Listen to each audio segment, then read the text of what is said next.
What if you suddenly lost everything and had no one by your side? The smell of tear gas mixed with smoke and the distant wail of sirens clawed at Sarah Mitchell's lungs as she ducked behind a crumbling barricade near the intersection of 7th and Broadway. Through the haze of broken glass and echoing chants, she raised her camera, capturing the wave of protesters flooding the street. It had started like any other demonstration, a peaceful gathering sparked by a series of controversial ICE raids across East LA. But now, rubber bullets flew, helicopters circled overhead, and the city had fractured into something she no longer recognized. Someone screamed. Sarah's finger twitched on the shutter as a man crumpled beside a smoldering mailbox. She couldn't tell if he was injured or exhausted. For months, she had reported on rising tensions. First it was isolated arrests, then night raids, and now, this. The escalation had been too sudden, too organized, too precise. As a journalist for the LA Times, she had trained herself to look for patterns, but this? This felt like a plan unfurling in real time. She turned to move, pressing against the wall of a boarded-up liquor store. Her phone buzzed. It was a message from her editor, 5 words that sent a chill down her spine: 700 Marines in transit now. Her breath caught. Not National Guard. Marines. Sarah typed back, confirmed. 3 dots danced. Absolutely. Within 24 hours. She slid the phone into her jacket, heart thudding. They hadn't deployed that many troops in a domestic event since the riots decades ago. And now, in the middle of a protest against federal overreach, the military was rolling in. She looked up just as an armored vehicle trundled into view, headlights slicing through the gloom. Protesters scattered like startled birds. Sarah lifted her camera again. The image framed itself, a lone protester standing defiant, face lit by blue sirens, fists raised against the might of the state. Click. Another explosion cracked in the distance. That one felt closer. Sarah pulled back into the alleyway and slipped into the side entrance of a bookstore she'd used before during previous coverages. Inside, the silence was oppressive. Books were scattered, a copy of 1984 lay face down near her boots. She made her way to the back room and opened her laptop. Her inbox was already full: tips from activists, video clips of federal agents in unmarked vans, anonymous claims that this went far deeper than immigration policy. She leaned back, fingers pressed to her temple. Something wasn't right. These raids were too coordinated, the timing too specific, the presence of military forces too quick. She uploaded the footage and began writing. Headline: City in Crisis, LA descends as federal forces move in. But before she could finish, her phone buzzed again. Unknown number. She hesitated, then answered. A voice, deep, calm, and unmistakably controlled, spoke. "You're Sarah Mitchell." "Who is this?" she whispered. "Someone who believes in the First Amendment," the voice said. "If you want to understand what's happening, meet me at 3rd and Alameda in 30 minutes. Don't bring anyone." Click. The line went dead. Sarah stared at the phone. Her gut screamed trap, but her curiosity surged. She looked again at her inbox. Someone had just emailed a file titled, Operation Urban Shield. She clicked it open. Redacted lines. Government seals. Military language. Something about behavioral influence technology. She didn't understand all of it, but the pieces were falling into place. The troops weren't just here for crowd control. They were testing something.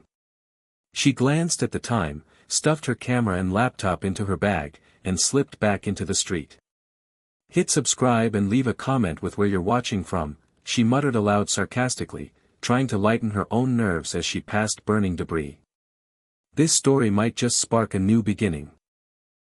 What's one thing that always pushes you forward, even when things get tough? It was something she usually said on her live stream, but tonight it felt less like branding and more like prayer. 30 minutes later, she reached the edge of the industrial district. The air was cooler here, the noise more distant, the tension unchanged. A man stepped out of the shadows. Late 40s, military build, no insignia. "You're Sarah?" he asked. She nodded. "I know you don't trust me," he said. "I wouldn't either. But what's happening here isn't about immigration. That's just the cover." Sarah folded her arms. "Go on." He handed her a small data stick. "Elon Musk's name is all over this. Neuralink was contracted last year to develop prototype behavioral influence tech. They were supposed to test it overseas. But someone powerful, wanted a domestic trial run. On American citizens," she breathed. "On civilians in chaos," he said. "The protests, the ICE raids, they're orchestrated triggers. Neuralink's device emits frequencies that can alter stress responses, impulse control, even fear. The Marines aren't here to protect the city. They're here to monitor the experiment." Sarah took a step back. "Why tell me this?" "Because people need to know before they lose their free will in the name of security." He turned and disappeared into the alley before she could ask more. She stood alone in the dark, heart pounding, gripping the USB stick like it might explode. If this was true, if Elon Musk and the government were testing neural manipulation on American soil, this would be the biggest story in modern history. She rushed home, avoiding police lines, stepping through puddles of shattered city light. Inside her apartment, she locked the door, shut the curtains, and plugged in the drive. Password protected. Of course. She tried basic guesses, failed. Then she noticed a small slip of paper tucked in the USB case. A single word, truth. She typed it in. The files opened. Diagrams, internal memos, test schedules, all pointing to something codenamed Project Phoenix. Her hands trembled as she read. The plan was simple: manipulate high-tension environments to justify neural tech for domestic use. If successful, they'd roll it out nationally. Her stomach turned. She closed the laptop and looked at the city lights blinking in the distance. She could already hear the next day's headlines forming. But for now, she needed to stay alive. Because tomorrow, she'd start a war with the truth. Hit subscribe and leave a comment with where you're watching from. This story might just spark a new beginning. What's one thing that always pushes you forward, even when things get tough? Sarah Mitchell had always known that the truth could be dangerous, but she never expected it to feel like a ticking bomb in her pocket. That tiny USB drive weighed more than her entire camera rig. It was 3:12 a.m. And she hadn't slept. Her apartment, normally a peaceful retreat above a corner cafe in Echo Park, now felt like a cell. She sat cross-legged on the floor, laptop open, replaying the conversation with the man in the shadows over and over again in her mind. What he told her had been staggering, yet something in his voice, in his measured urgency, rang true. She kept glancing at the window, half expecting a drone to appear or an unmarked van to roll up and take her away. Her fingers trembled as she opened the Phoenix files again.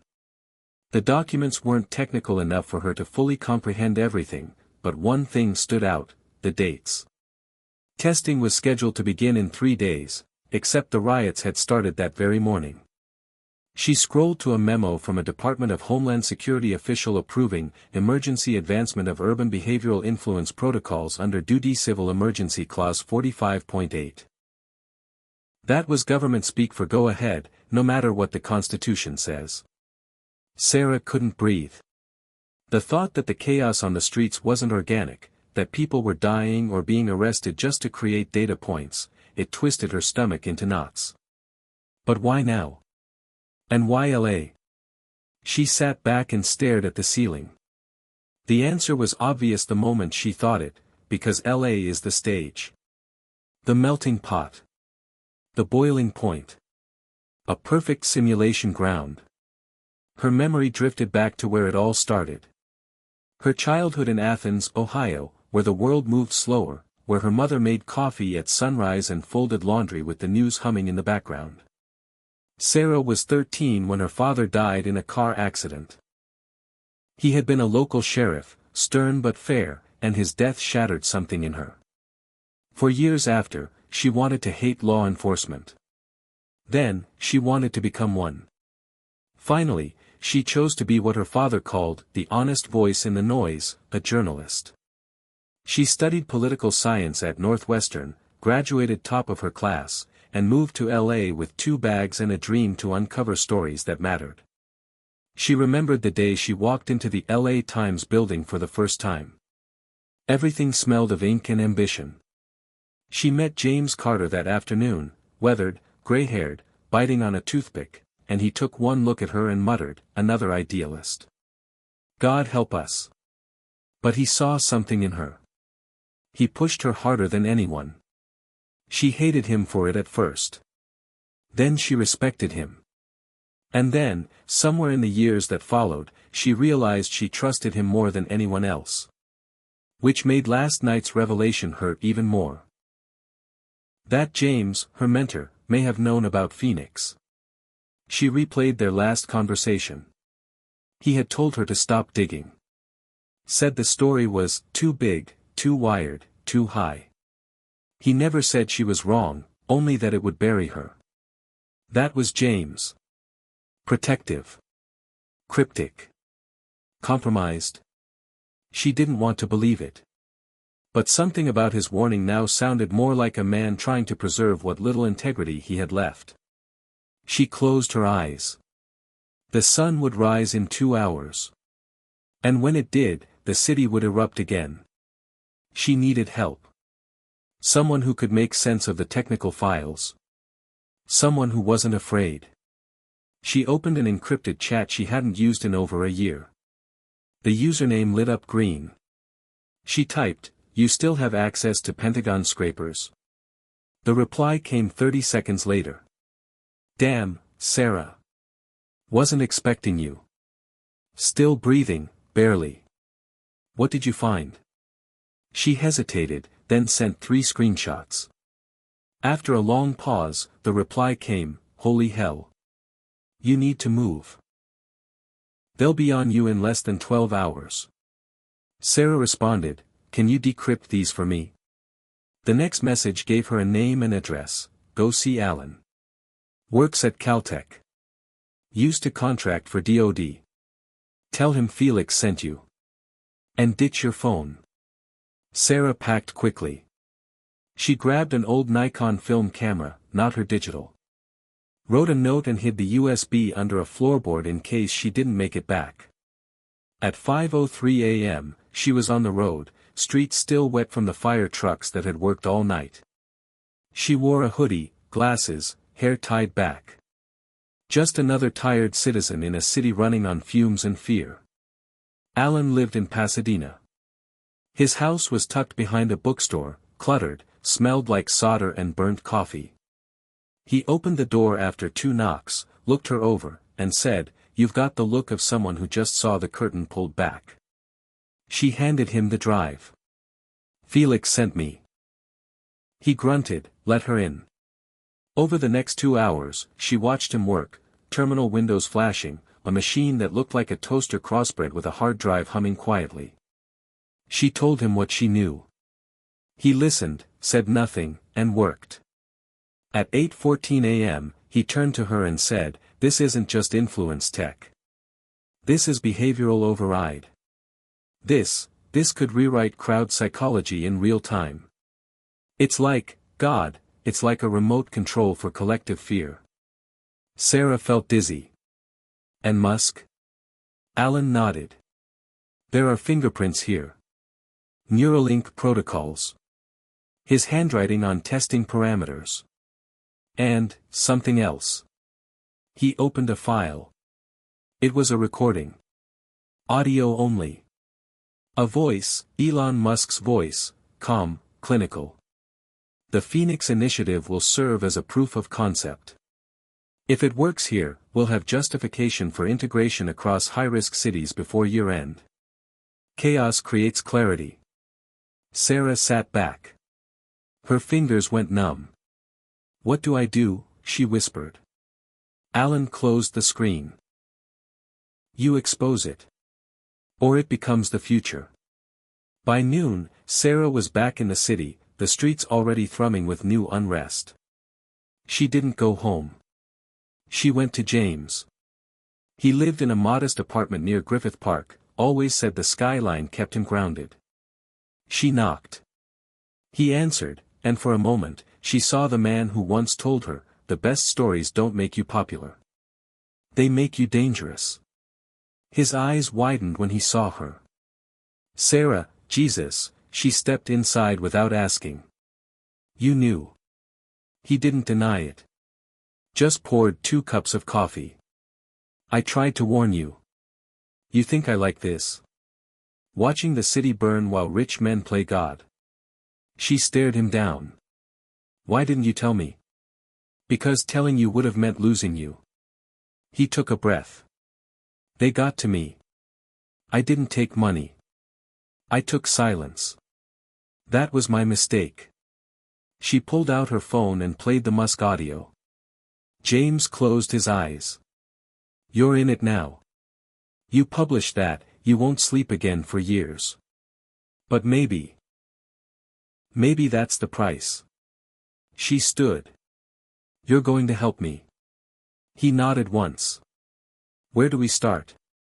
She turned to the window, smoke rising in the distance. We publish. Tonight. Before they rewrite everything. Outside, helicopters beat the air like war drums. But inside, something stronger took root. Purpose. The kind that makes people run toward the fire instead of away from it. The city did not sleep. By the time the sky turned the color of ash, the smoke from the fires downtown still hadn't cleared, and the sound of helicopters slicing through the air was so common it became part of the background noise. Sarah stood at the window of James Carter's apartment, coffee in hand, heart pounding like a war drum in her chest. The scent of scorched plastic from the previous night's riots clung to her clothes, and the weight of what she now knew, what she was preparing to publish, felt like it was pressing on every nerve in her body. James paced behind her, still wearing the same gray t-shirt and jeans from the night before, face unshaven, hair sticking up like a man who hadn't known rest in days. We have maybe 6 hours, he said, checking the burner phone he'd taken out of a locked desk drawer. Maybe less. I called in a favor at the Beacon. They still have a secure site. You post this at the Times, and it'll be buried, overwritten, or scrubbed in 30 minutes. You post it through the Beacon, it explodes.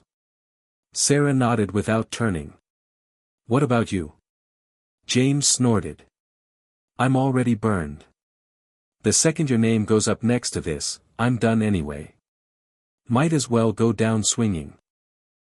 Sarah sipped the bitter coffee, her hands no longer trembling, her focus narrowed.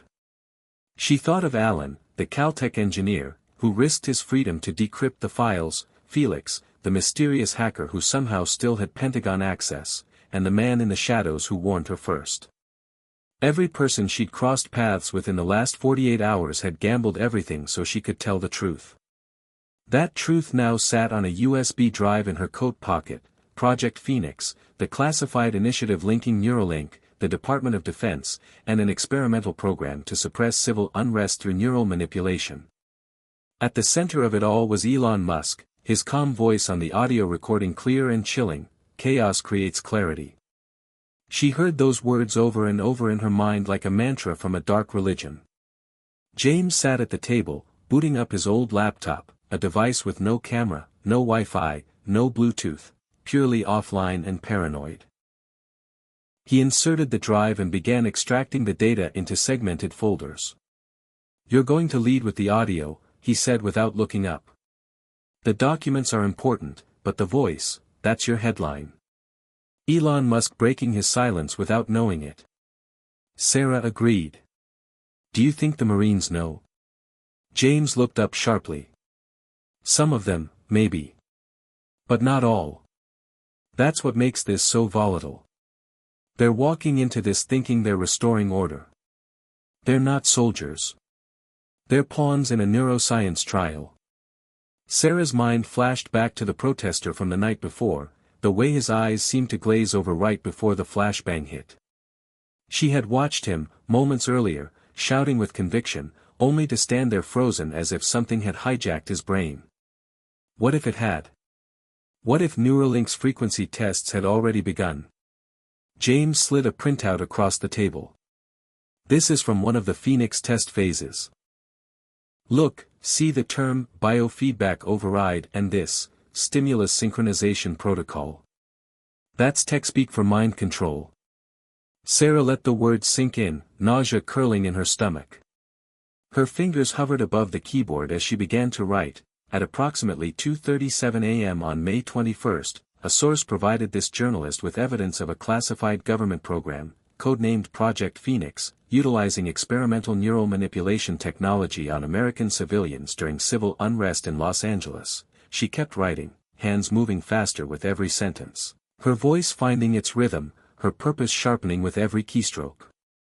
She told the story in order: the ICE raids that sparked the protests, the sudden deployment of 700 Marines, the unmarked vans, the rise in unexplainable behavior from demonstrators, the emergence of Musk near key locations, the secret audio files, the decrypted documents, the warnings she received in the middle of the night. She wove it all together into a tapestry of exposure. By the time she finished, the sun had fully risen, and the city outside seemed to vibrate with tension, a drum stretched too tight. James read through the draft silently, then gave a single nod. Upload it. She attached the files, the audio, the documents, the decrypted reports from Alan. She zipped them together and encrypted them with a public decryption key. One press of a button, and they would go live on the Beacon's whistleblower server. Wait, James said suddenly, putting a hand on hers. You know, once this goes up, you won't get to go back. Your name will be everywhere. You'll be hunted. Not just by government operatives. By people who believe you're destabilizing their illusion of security. You ready for that? Sarah stared at him, her jaw tight. I wasn't ready to watch my country become an experiment. But here we are. She pressed, publish. The screen flickered. The page refreshed. The story was live. Within 5 minutes, the story had been viewed 9,000 times. Within 15 minutes, it hit 45,000. In under an hour, it was trending worldwide. Musk's name was in every headline: Elon Musk implicated in mind control experiment on U.S. civilians. The audio clip circulated rapidly, news anchors played it on loop while trying to maintain composure, Musk's voice flat and analytical. If it works here, we'll have justification for integration across high-risk cities before year-end. The internet exploded. Hashtags trended instantly, hashtag Phoenix exposed, hashtag Neuralink truth, hashtag Musk mind control. But with the surge came the backlash. Sarah's name was leaked. Her face plastered across news cycles. Old interviews, live stream clips, even her college graduation photo. The narrative split fast, some hailed her a hero, others branded her a liar, an agent of chaos, a foreign asset. At 11:23 a.m., her apartment was raided. She wasn't there. She watched the feed from a rooftop in Koreatown, her burner phone held to her ear. They're looking for you already, Felix said on the other end. You need to disappear. No, Sarah replied. I need to double down. We just exposed the program. Now we need to find who funded it, how far it goes, and who else is involved. She hung up and turned to James. I need to get close to Musk. James stared at her like she'd lost her mind. You just blew the whistle on the biggest secret in the country and now you want a meeting with the man at the center of it. He's going to say something, Sarah replied. He can't stay silent. He never does. And when he speaks, I want to be there. I want to ask the question nobody else will. James rubbed his forehead. Even if you get the chance, he'll dodge it. Or lie. Sarah's eyes hardened. That's fine. Let him lie on the record. They spent the next hour tracing Musk's last known movements. Felix sent them GPS data scraped from drone traffic patterns. The Tesla HQ in Hawthorne was on lockdown. SpaceX's facilities were under federal review. But there was chatter, quiet, encrypted, buried in subthreads, about Musk making a private appearance on a podcast that streamed from a hidden studio in the Hollywood Hills. Sarah made the call. "I'm going to that studio," she told James. "He's going to talk. I need to be there when he does." As she climbed into a borrowed car with dark-tinted windows and drove off through a city now buzzing with militarized calm, she felt the weight of it all settle in her bones. Not fear. Not even anger. Just clarity. The kind of clarity that comes when you cross a line and realize there's no going back. The kind of clarity that chaos creates. The drive through the Hollywood Hills was silent except for the low hum of the engine and the occasional crackle of police communications leaking from nearby squad cars. Sarah gripped the steering wheel tightly, each turn up the winding road a slow battle against doubt. The city stretched out beneath her, a sprawl of broken peace and uneasy quiet. From up here, the fires were less visible, but their residue still clung to the horizon like bruises on the skyline. The leaked story had exploded faster than even she expected, pulling in every corner of the media world, setting off alarms across agencies, dragging names and companies into the light they had long evaded. Neuralink's official account had gone dark, and the Department of Defense issued a vague statement about investigating all claims, while refusing to confirm or deny the existence of Project Phoenix. But the most important silence of all remained unbroken. Elon Musk himself had not issued a single response. Not a post, not a tweet, not a video. And that's what made the encrypted forum post she'd received 15 minutes ago even more chilling. It simply said, "Podcast taping at 3 p.m. Hollywood Hills. Be there if you want answers." There was no signature, but Sarah didn't need one. The style, the brevity, the ego behind using just an initial, it could only be him. Either that or someone wanted her to think it was. She parked the car near an ivy-covered gate barely visible behind a thicket of ornamental trees and twisted brush. It looked like nothing, just a path leading into a private residence that had likely hosted everything from celebrity parties to underground interviews. She checked the time. 2:47 p.m. She stepped out, scanned the surroundings, and made her way up the stone path, heart beating like thunder under skin. At the door was a man in a navy blazer, earpiece in place, clearly not part of the podcast crew. He eyed her, then checked a list on a phone. "Mitchell?" "Yes," she said, her voice calm but steely. "You're expected." He opened the door. No metal detectors. No phones were confiscated. She was led through a narrow hallway lined with framed photos of musicians and political thinkers, Hunter S. Thompson, Bowie, Assange. At the end of the hall, another door opened. The studio was dimly lit, with a table at the center, 2 chairs, and 3 cameras already rolling. On the left side of the table sat Elon Musk. He wore a plain black shirt, no logos, no entourage, no security detail in sight. Just him. He looked up, made direct eye contact with her, and nodded once. "You came," he said. "Of course I came," she replied, walking slowly to the other chair.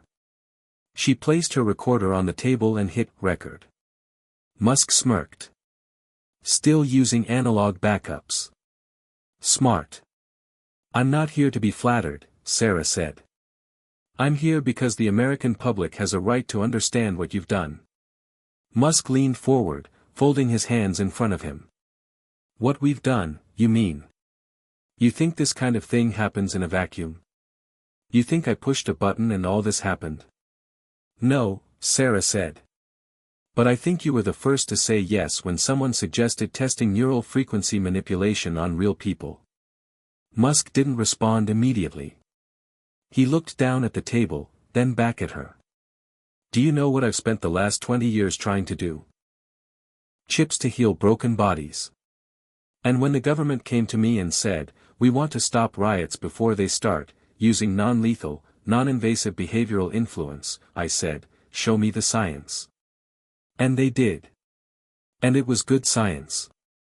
Science doesn't make it ethical, Sarah snapped. It doesn't make it right. You think letting cities burn is right? Musk replied, still calm. You think letting people die in the streets while bureaucrats argue on TV is moral superiority? People wanted safety. Phoenix was safety. Phoenix was control, she said. You didn't offer people a choice. You didn't ask for consent. You turned neural tech into a psychological weapon and handed it to Marines. Musk tilted his head. No one died from Phoenix. No, Sarah said, voice rising. But they will. This isn't just about protests. This is the beginning of behavioral governance. You rewrite enough impulses and eventually people stop being people. They become programs. Musk looked away, jaw tight for the first time. She pressed. Why LA? Why now? He sighed. Because LA is the edge. Always has been. The city of performance. Every idea gets tested here, films, brands, political experiments. If it can survive here, it can thrive anywhere. The instability was already there. We just provided a tuning fork. And what happens next, she asked. You wait until the next crisis and turn up the dial. National rollout. Musk stared at her, then leaned closer. You think I'm the only one doing this? You think if I walk away, the next guy won't pick it up and make it worse? At least I kept it clean. No chemicals. No bullets. Just waves. Just waves, she repeated bitterly. That changed people's minds without them knowing. You don't see the horror in that? I see inevitability, Musk said. And I tried to make it painless. The room was quiet now, except for the soft hum of the recording devices. Sarah picked up her recorder. I'm going to release this entire conversation. Unedited. On my terms. And the world will hear your justification straight from your mouth. Musk nodded slowly. Do what you have to do. But know this, if they take me down, it won't stop. You've lit a match in a warehouse full of gunpowder. Phoenix was just one project. There are more. And not everyone has my restraint. Sarah stood. If you had restraint, we wouldn't be sitting here. She turned and walked out of the studio. The man in the navy blazer didn't stop her. Outside, the air felt heavier. The sun was blinding, too bright, like it knew something the rest of the city hadn't caught up to yet. Her phone buzzed with a dozen missed calls. She ignored them and got into the car, hands gripping the wheel as she exhaled hard. She drove in silence again, replaying the conversation over and over. Musk hadn't denied anything. He had framed it as a moral necessity, but never denied it. That mattered. She pulled into a parking garage downtown and found a secure Wi-Fi network Felix had arranged for her. She uploaded the audio. She titled the piece, Elon Musk Breaks His Silence, Full Interview on Project Phoenix. Within 5 minutes, it was everywhere. Every media outlet that had hesitated before now had no choice. This wasn't an accusation anymore. This was confession. Public, permanent, damning. Some celebrated. Some panicked. Some claimed it was AI generated. But it was his voice. And every second of it carried the truth she'd risked her life to find. An hour later, a new alert hit her phone, breaking, Senate Intelligence Committee calls emergency hearing on Project Phoenix. Sarah leaned back against the seat, eyes closed. She knew the fight wasn't over. If Musk was right, and she feared he was, Phoenix was only the beginning. But beginnings can be dangerous for people who think they are untouchable. Especially when the truth starts to speak louder than fear. By midnight, Los Angeles was no longer just a city, it was a symbol. An exposed nerve. A pulsing beacon that the whole world had turned its eyes toward. Sarah sat in the back of a borrowed black SUV parked beneath an overpass near downtown, the sound of helicopters still overhead, their blades churning like buzzsaws in the distance. Her phone screen was flooded, calls from journalists, messages from people she hadn't heard from in years, and endless notifications from viewers across the world reacting to Musk's voice, now immortalized in full, unedited clarity. The public was split wide open. Some hailed her as the new Snowden. Others called her a fraud, a terrorist, a political pawn. But every single person had one thing in common: they were listening. James sat in the front passenger seat, headset in one ear, watching feeds and monitoring which direction the firestorm was burning next. "It started," he said without turning around. "Europe's calling for sanctions. The UN wants a statement. 3 state governors just demanded Musk be placed under protective custody. Not arrested. Not interrogated. Protected. Which tells you everything you need to know." Sarah stared at the darkened freeway above her, words rattling in her chest but not reaching her lips. The full weight of the fallout was still taking shape, but she could already feel the edges of something bigger pressing in, a global unease, like an idea had been set free that could never be put back in the cage. "Phoenix wasn't just about crowd control," she said finally. "It was about modeling society. And now that we've seen what's possible, someone somewhere is going to try again. But next time, they'll do it smarter. Quieter." James nodded grimly. "And they'll use you as the reason. If we'd been more discreet, we wouldn't have had a Sarah Mitchell problem." Sarah clenched her fists. "So what do we do? Just wait for the next program to roll out with a new name and cleaner fingerprints?" "We follow the echo," James said. "This kind of tech doesn't exist in a vacuum. It leaves trails, funding trails, testing sites, compliance memos. Phoenix might be the face, but I guarantee you it's only one spoke on the wheel." Sarah knew he was right. If the government and Musk had partnered to greenlight an initiative this big, there were more layers buried beneath it: labs, data centers, ethical oversight committees that had looked the other way. The paper trail might be buried, but it was there. She opened her laptop and pulled up the document tree Alan had decrypted 2 days earlier. Most people had focused on the Musk audio. They hadn't looked deeper at the files themselves. That's where the real horror was. She highlighted a line buried in an internal memo from a Joint Task Force liaison: "Secondary test cities pending approval: Atlanta, Detroit, Chicago, Philadelphia. Target population thresholds and socio-political volatility criteria met." They weren't going to stop, she whispered. They were going national. James leaned over her shoulder, reading. "Those cities have higher protest activity and worse infrastructure. They're easier to push into controlled chaos." Sarah's mind went into overdrive. What if we leak the next stage before they even get a chance to initiate? What if we give the people in those cities a head start? James raised an eyebrow. "You want to preemptively incite mass suspicion in cities already on edge?" "No," she said. "I want to make them ungovernable by manipulation. If people know what's coming, the tech doesn't work. You can't hack a mind that's aware it's being hacked."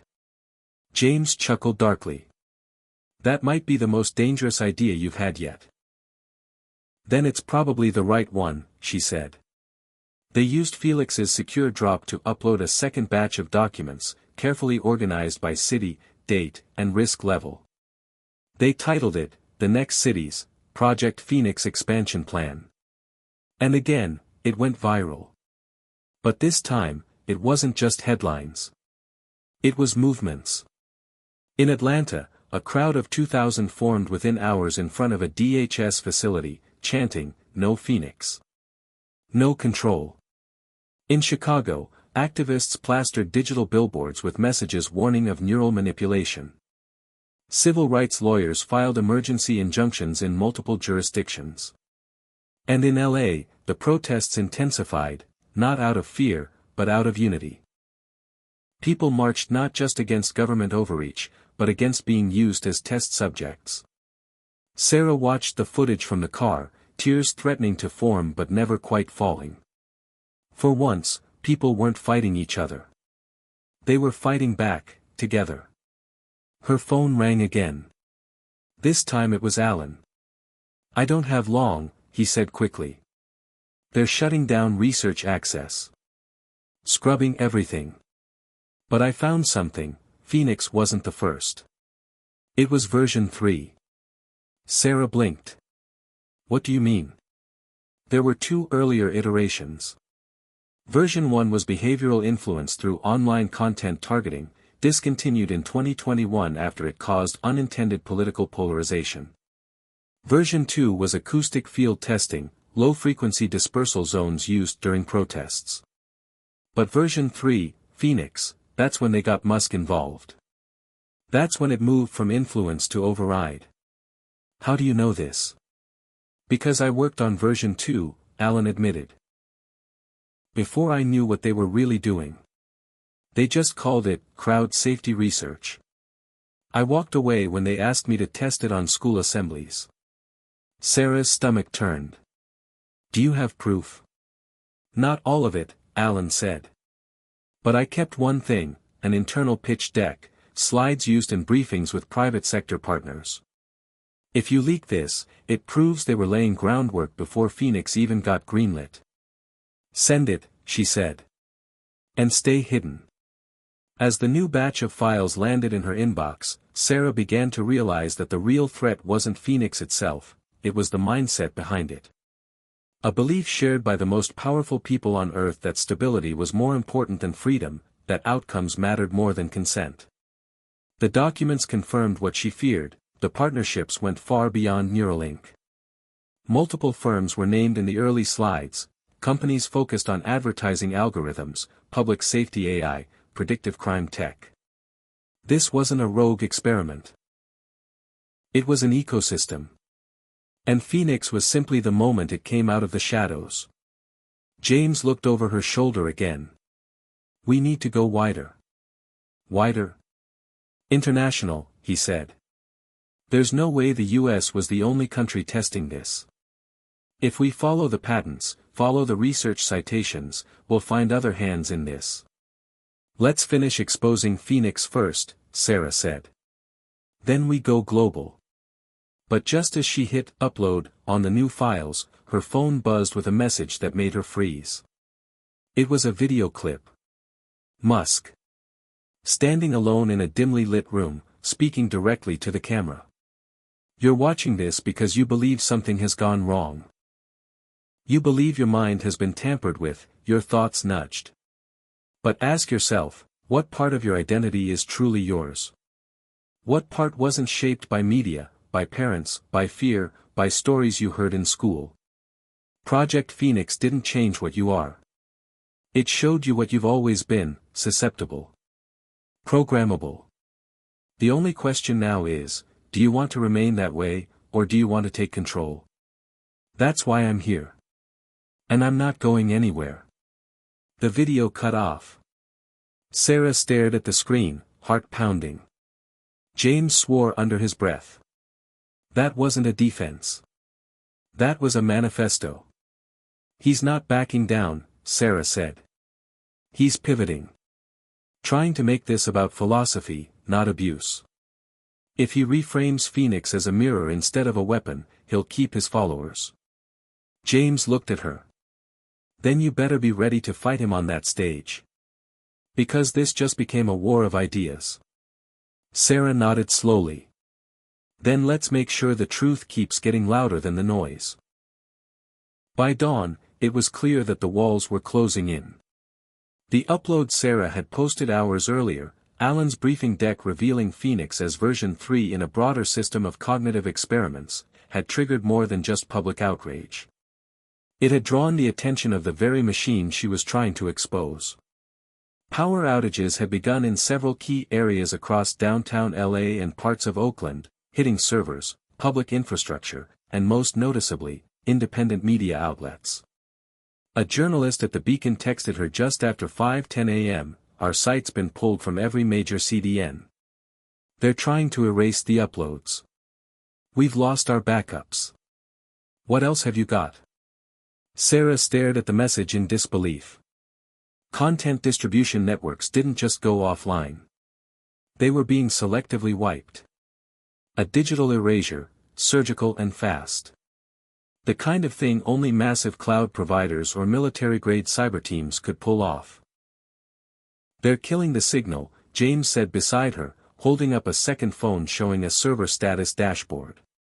This is a coordinated blackout. Not just LA. It's happening in New York, Austin, DC. They're going after the message, Sarah murmured. Not the messenger. That means they're scared. But that didn't matter if no one could see what they'd uncovered. If the data couldn't spread, the movement would die. No outrage, no traction. Just a few whispers lost in a rising flood of misinformation. She turned to the offline hard drive tucked inside a reinforced case on the floor of the car. It had every document, every video, every audio file, and her full investigative notes. She unzipped it and stared down. We need a new strategy, she said. If they can cut the signal here, we take the signal somewhere else. You mean Europe? James asked. No, she said. Space. You're joking. No. Musk built a global network. Starlink. Satellite broadband. Independent. Military licensed in some regions. He created the only platform that's immune to terrestrial infrastructure hacks. We use his system to broadcast what he tried to erase. You think he'll let you? He won't have a choice. James thought for a moment. There's a Starlink distribution node in Barstow. It's remote, but the routers are inside a drone ops facility. Not civilian access. Then we break in, she said. And we go live. Within an hour, they were on the road, driving northeast toward the Mojave Desert. The freeways were eerily quiet, like the city had collectively decided to hold its breath. Intermittent checkpoints had begun appearing. Military vehicles, FEMA tents, tactical squads checking IDs and giving vague warnings about digital threats. Sarah covered her face with a hoodie and kept driving. They reached the outer perimeter of Barstow by mid-morning. The town was mostly empty, dust curling through the air, American flags flapping from power poles next to boarded-up stores. The drone facility was located 2 miles outside town on a stretch of old federal land surrounded by fences, watchtowers, and silent cameras. This is insane, James whispered as they crouched behind an abandoned billboard, surveying the entry gate. Even if we get in, how are we supposed to use a military satellite node without authorization codes? We don't need codes, Sarah said. We just need one clean broadcast. A 30-minute window. You're assuming the systems are open. No, she said, pulling out a small metallic chip the size of a thumbnail. I'm assuming Felix is better than whoever's guarding the firewall. James blinked. Is that, custom worm, Sarah confirmed. Pig's back protocol. Self-replicating, runs offline, activates once inserted into a terminal tied to the primary uplink. Then it hijacks the satellite civilian test frequency and mirrors our stream on all devices connected to Starlink in North America. James let out a low whistle. You're either going to change the world or go to prison for 1,000 years. Maybe both, she said. They waited until the sun was high and shadows were sharp. Sarah spotted a gap in the patrol pattern, a 15-second blind spot between tower scans. They sprinted. Vaulted the outer fence. Slid under a second layer lined with barbed wire. At the building's rear, they found an access hatch used by maintenance teams. It wasn't locked. Once inside, they moved quickly, Sarah with her phone out, tracing the path Felix had sent through encrypted blueprints, James covering behind her with a flashlight taped to a wrench he found in the stairwell. They reached the server room in under 6 minutes. The hum of machines was deafening. Blue and green lights blinked in rhythmic pulses like heartbeats. Sarah found the uplink terminal marked Node 7C and popped off the casing with a screwdriver. She inserted the chip. Nothing happened for 3 seconds. Then the screen flickered. Felix's logo appeared, a pig with wings. Transmitting, James whispered. "We're live." "Not yet," Sarah said, pulling out her phone and launching the preloaded video. It was everything. Every interview. Every document. The Musk audio. The podcast. The UN memos. The version 1 and 2 trials. The new city list. It was edited together in a 28-minute exposé, clean and brutal. With one tap, she began the broadcast. The screen blinked.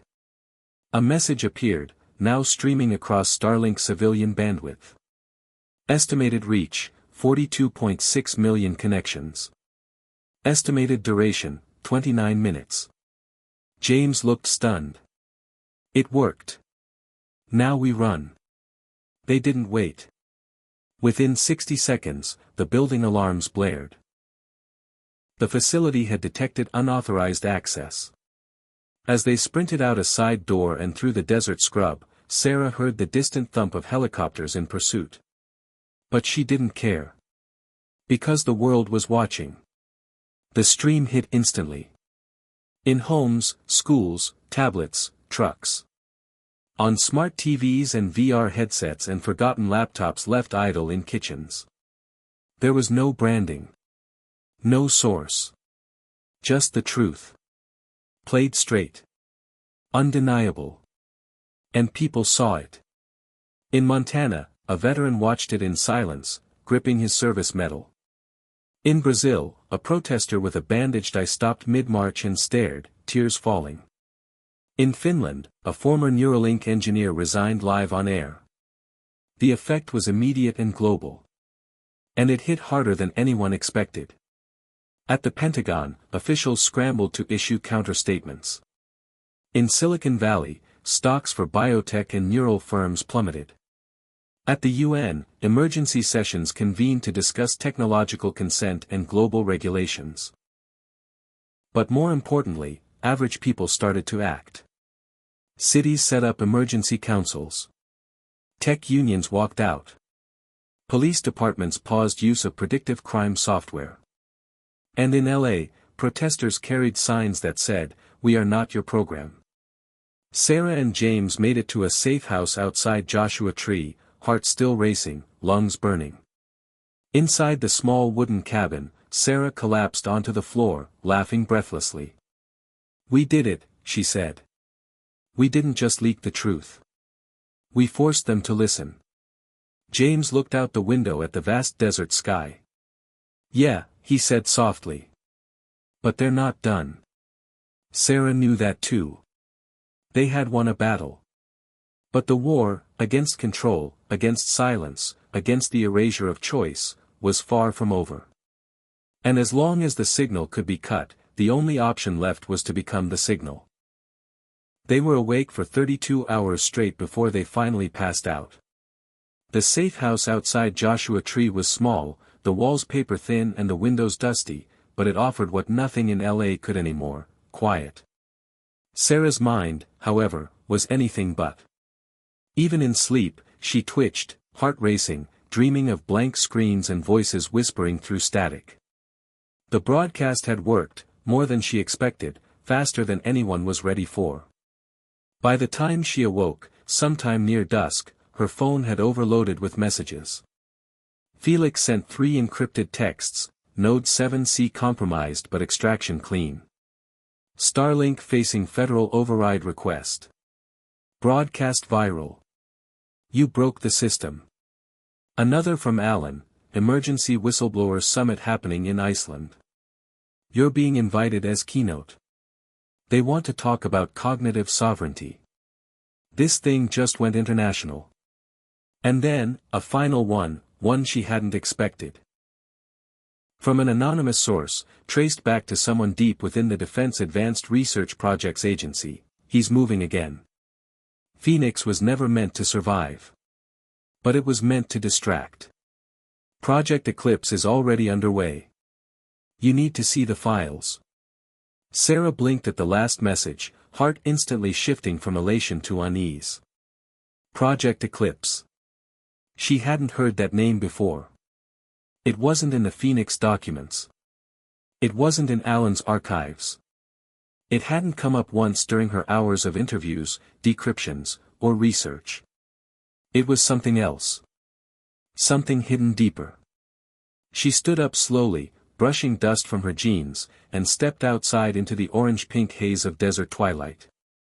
James was already up, sitting on the porch with a tin mug of cold instant coffee.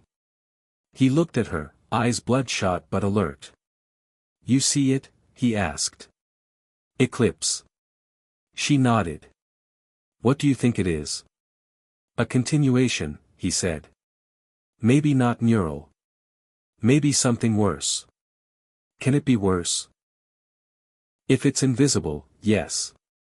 Sarah sat next to him, the air dry and buzzing with cicadas. She stared at the horizon, her thoughts spiraling.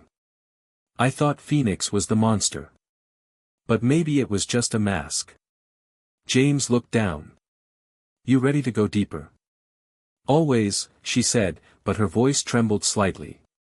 That night, they packed what they could, sent a final encrypted ping to Felix, and began the next phase of the investigation.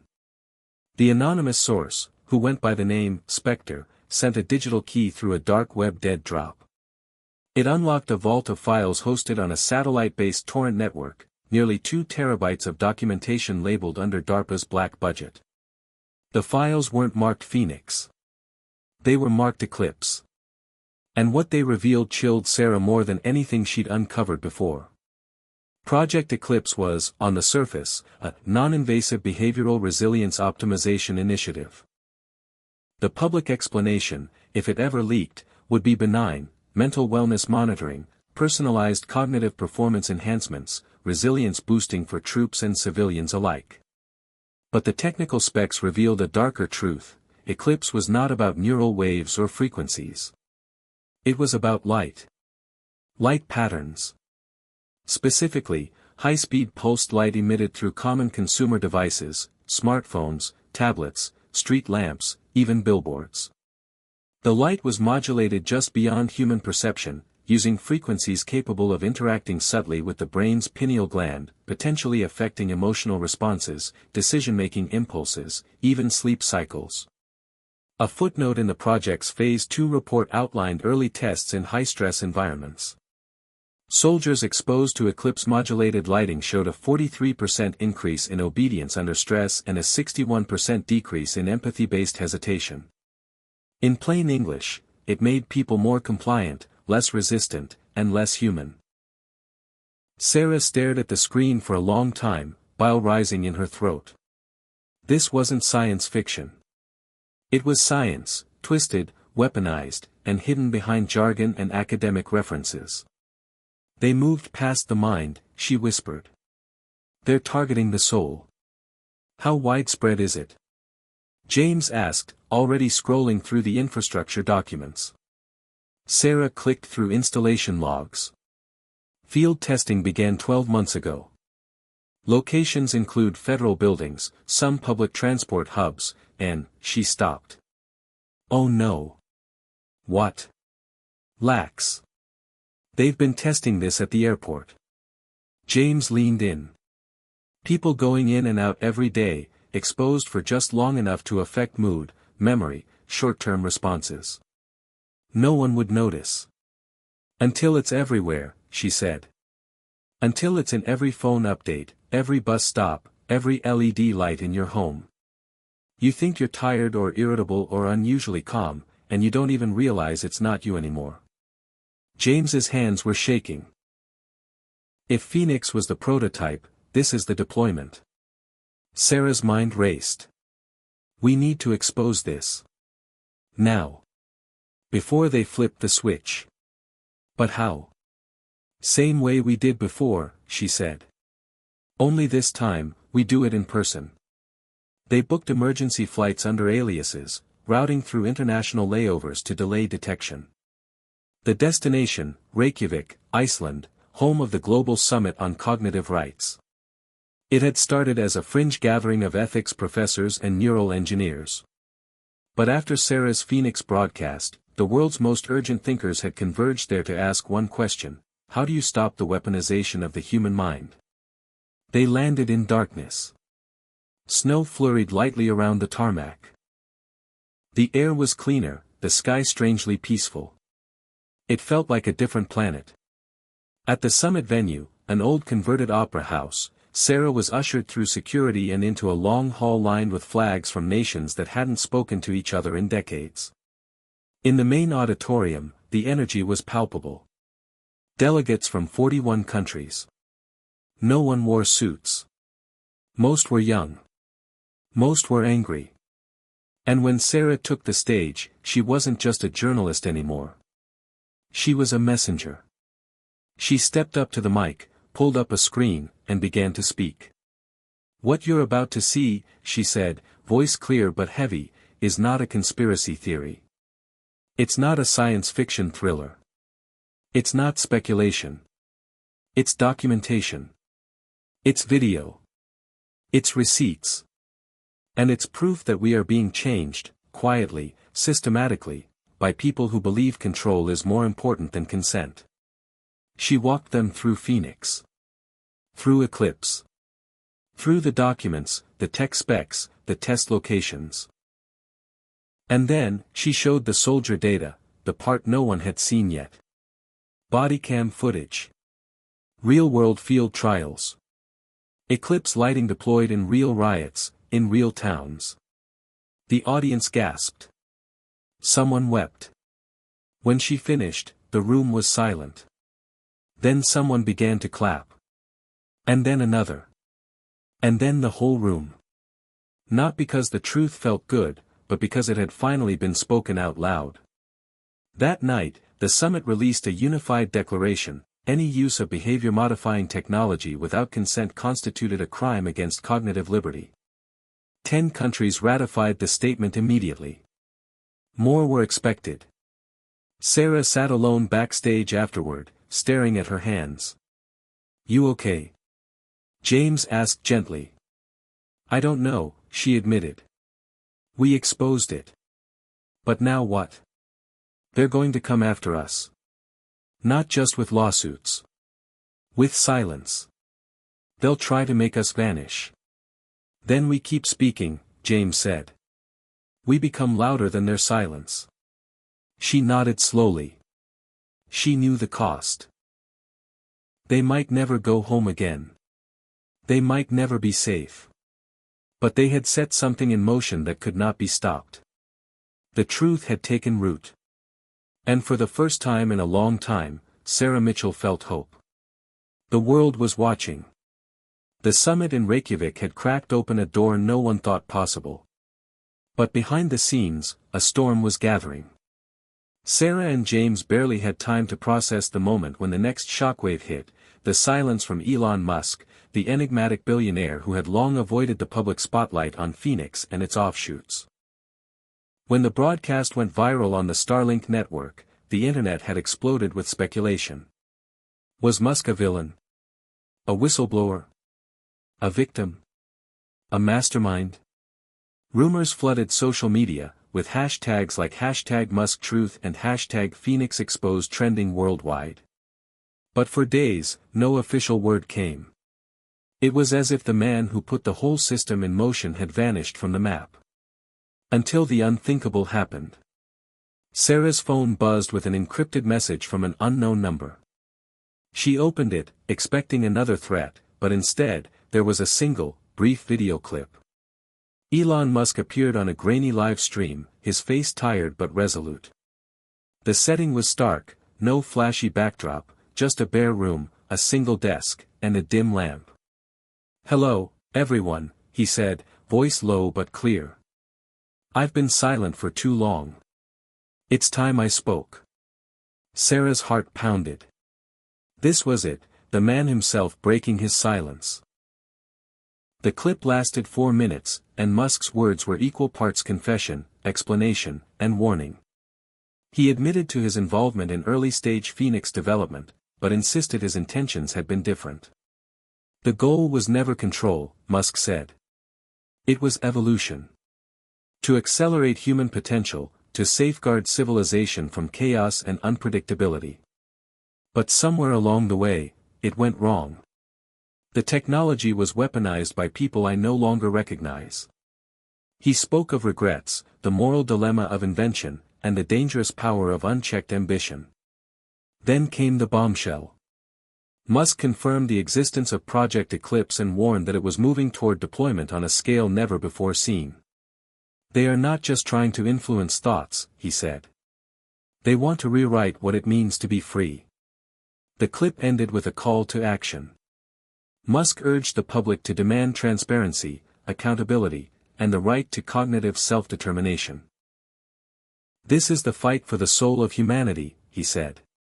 Don't let it be stolen. Sarah felt a rush of emotions, relief, validation, fear. Finally, the man whose name was attached to the entire saga had spoken. And yet, the silence that followed was deafening. Within minutes, government agencies and corporate channels pushed back, branding the video as doctored, a deepfake. Media outlets questioned its authenticity. The digital signature was untraceable. Even Felix, the hacker genius, admitted the clip's origin was cloaked in layers of anonymity and protection. If this isn't Musk, it's someone who knows him intimately, Felix said during a late-night call. And whoever it is, they're risking everything.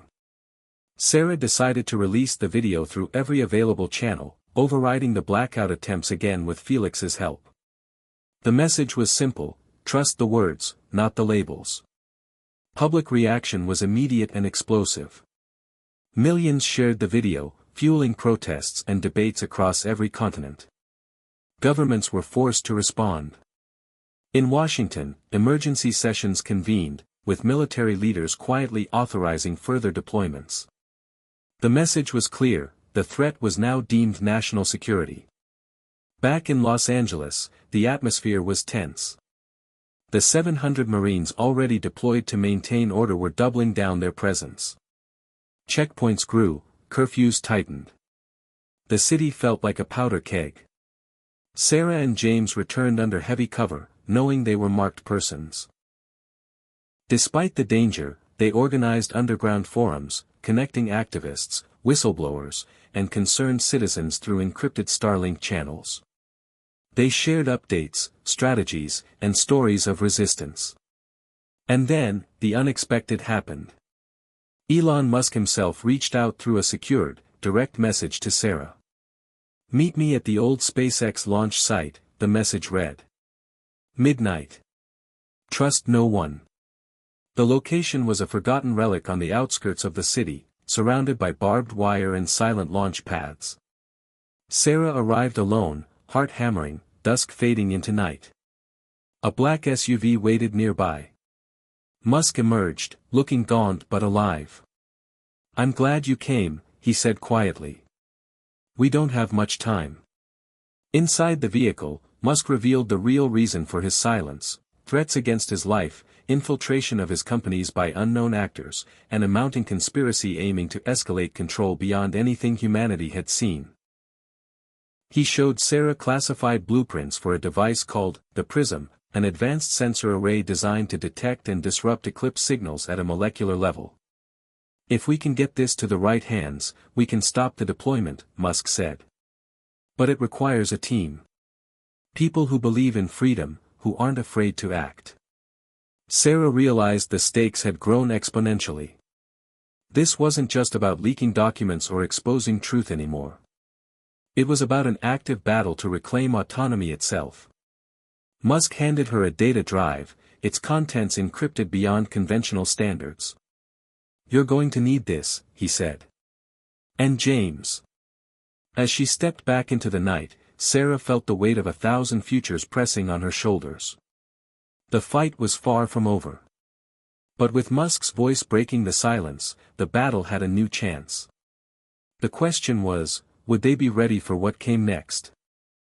Sarah's fingers trembled as she connected the encrypted data drive to the laptop in their safe house. The screen flickered to life, revealing layers of code and schematics that felt more like science fiction than reality. The PRISM device Elon Musk had entrusted to her was no ordinary piece of hardware. It was described as a breakthrough in electromagnetic countermeasures, designed to detect and neutralize the pulsed light frequencies used in Project Eclipse. But the complexity of the technology was staggering. It combined optical sensors, quantum interference patterns, and adaptive algorithms that could dynamically recalibrate to evolving signal patterns. Felix, who had been monitoring the situation from a remote location, was now on a secure video call, eyes wide as he scanned the files. "This is next-level tech," he said. "If anyone can build it, Musk can. But it's not just about assembling hardware. We'll need experts in photonics, neural science, and cryptography to fully understand and deploy it." Sarah's mind raced. The first hurdle was clear: how to get the PRISM into the hands of those who could make it operational without triggering immediate retaliation from the military and corporate powers that had embedded Eclipse in every layer of infrastructure. James paced the room, running through logistics. "We can't just walk into a lab or research facility. Not with the city on lockdown and the military watching every move. We need a plan that's off the grid," Sarah said. "A lab outside the usual surveillance zones. Somewhere remote, but accessible." Felix nodded. "There's a small research group in the Rockies, former university scientists who went underground years ago. They've been experimenting with alternative energy and biophotonics.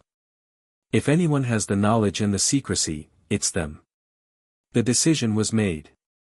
They had to move fast.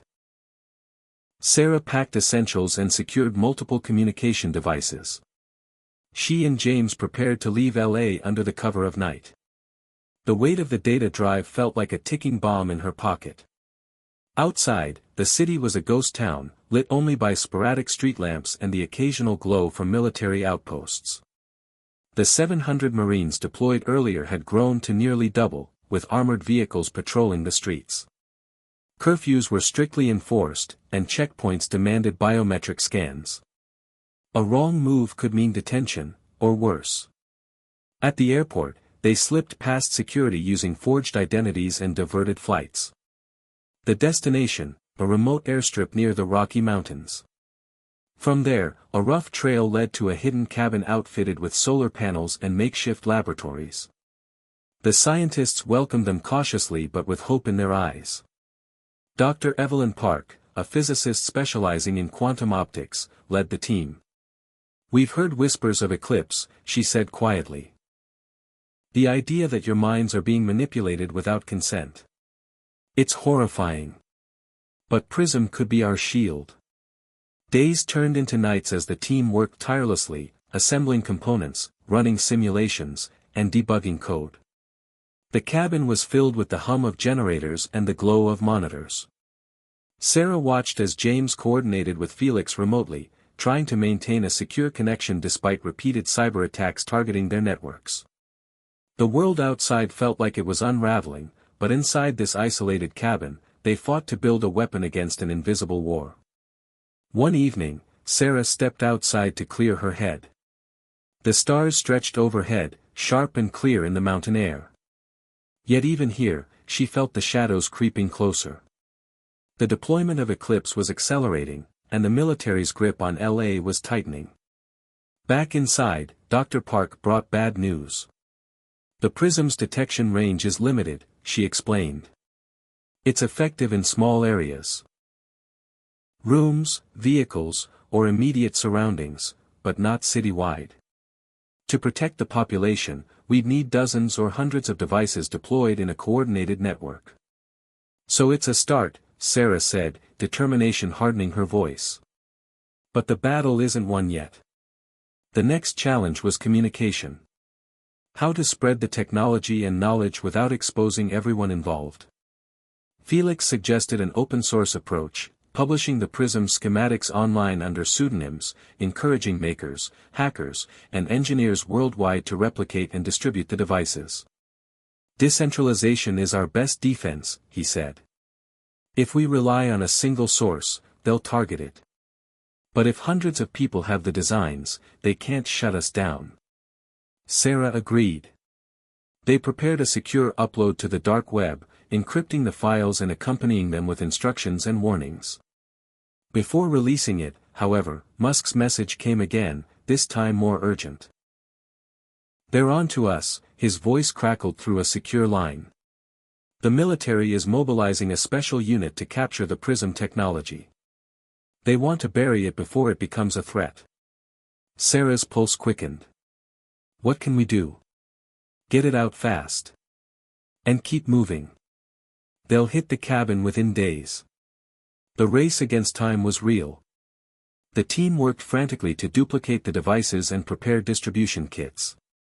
Sarah and James packed once more, ready to transport the most critical components. Their route was risky, over mountain passes, through checkpoints, under the radar. As they prepared to leave, Dr. Park handed Sarah a small vial of luminescent material, a prototype quantum sensor crystal integral to Prism's function. "This is fragile," she warned. "If it breaks, the entire system fails." Sarah took it carefully. "We won't let it fail." Their departure was tense. Under cover of darkness, they slipped away from the cabin just hours before black SUVs roared into the clearing. The chase began, through winding roads and snow-covered forests. The military unit was relentless, equipped with drones, thermal imaging, and aggressive pursuit tactics. Sarah drove, heart pounding, as James coordinated with Felix to jam tracking signals. At one point, their vehicle skidded on ice, narrowly missing a ravine. "Hold on!" Sarah shouted, gripping the wheel tight. After hours of cat and mouse, they reached a safe drop zone where an underground network of allies awaited, people committed to the cause who would help ferry the Prism components across the country. Exhausted but unbroken, Sarah handed over the vial and the data drives. "This is just the beginning," she said, voice steady despite fatigue. "If we lose here, everything we've fought for is gone." As dawn broke over the Rockies, Sarah looked back at the fading silhouette of the mountains, a symbol of both refuge and resistance.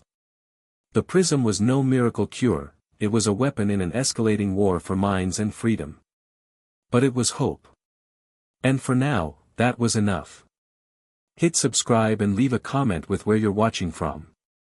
This story might just spark a new beginning. What's one thing that always pushes you forward, even when things get tough? Returning to Los Angeles was like stepping into a city transformed into a fortress. The skyline was pierced by searchlights, drones hovered like mechanical hawks, and armored vehicles patrolled the streets with an unrelenting presence. The 700 Marines deployed at first had grown into thousands of soldiers, their orders classified but their mission clear: maintain control at all costs. Sarah and James moved carefully through the shadows, their faces hidden beneath hoodies and scarves. They knew the risks. Surveillance cameras monitored every corner, and facial recognition algorithms scanned crowds in real time. The Prism prototypes were now dispersed among underground cells, activists, and sympathetic technicians who had risked everything to keep the fight alive. But the military's grip tightened every day. Reports filtered in of mass detentions, disappearances, and brutal crackdowns on anyone suspected of opposing Project Eclipse. Sarah's phone buzzed constantly with encrypted messages. Some brought hope, successful Prism activations, small victories; others brought heartbreak, friends arrested, safe houses compromised. The tension was suffocating, but she refused to yield. The fight for cognitive freedom was no longer abstract, it was a street-level war. One evening, Sarah met with Maya, a former journalist who had joined the resistance after her newsroom was shut down for exposing government censorship. Maya's eyes were fierce, her voice steady despite the turmoil. "The public's confused," she said. "Eclipse isn't visible. People don't understand what they're losing. We need a message they can feel." Sarah nodded. "That's why Prism is vital. It's proof.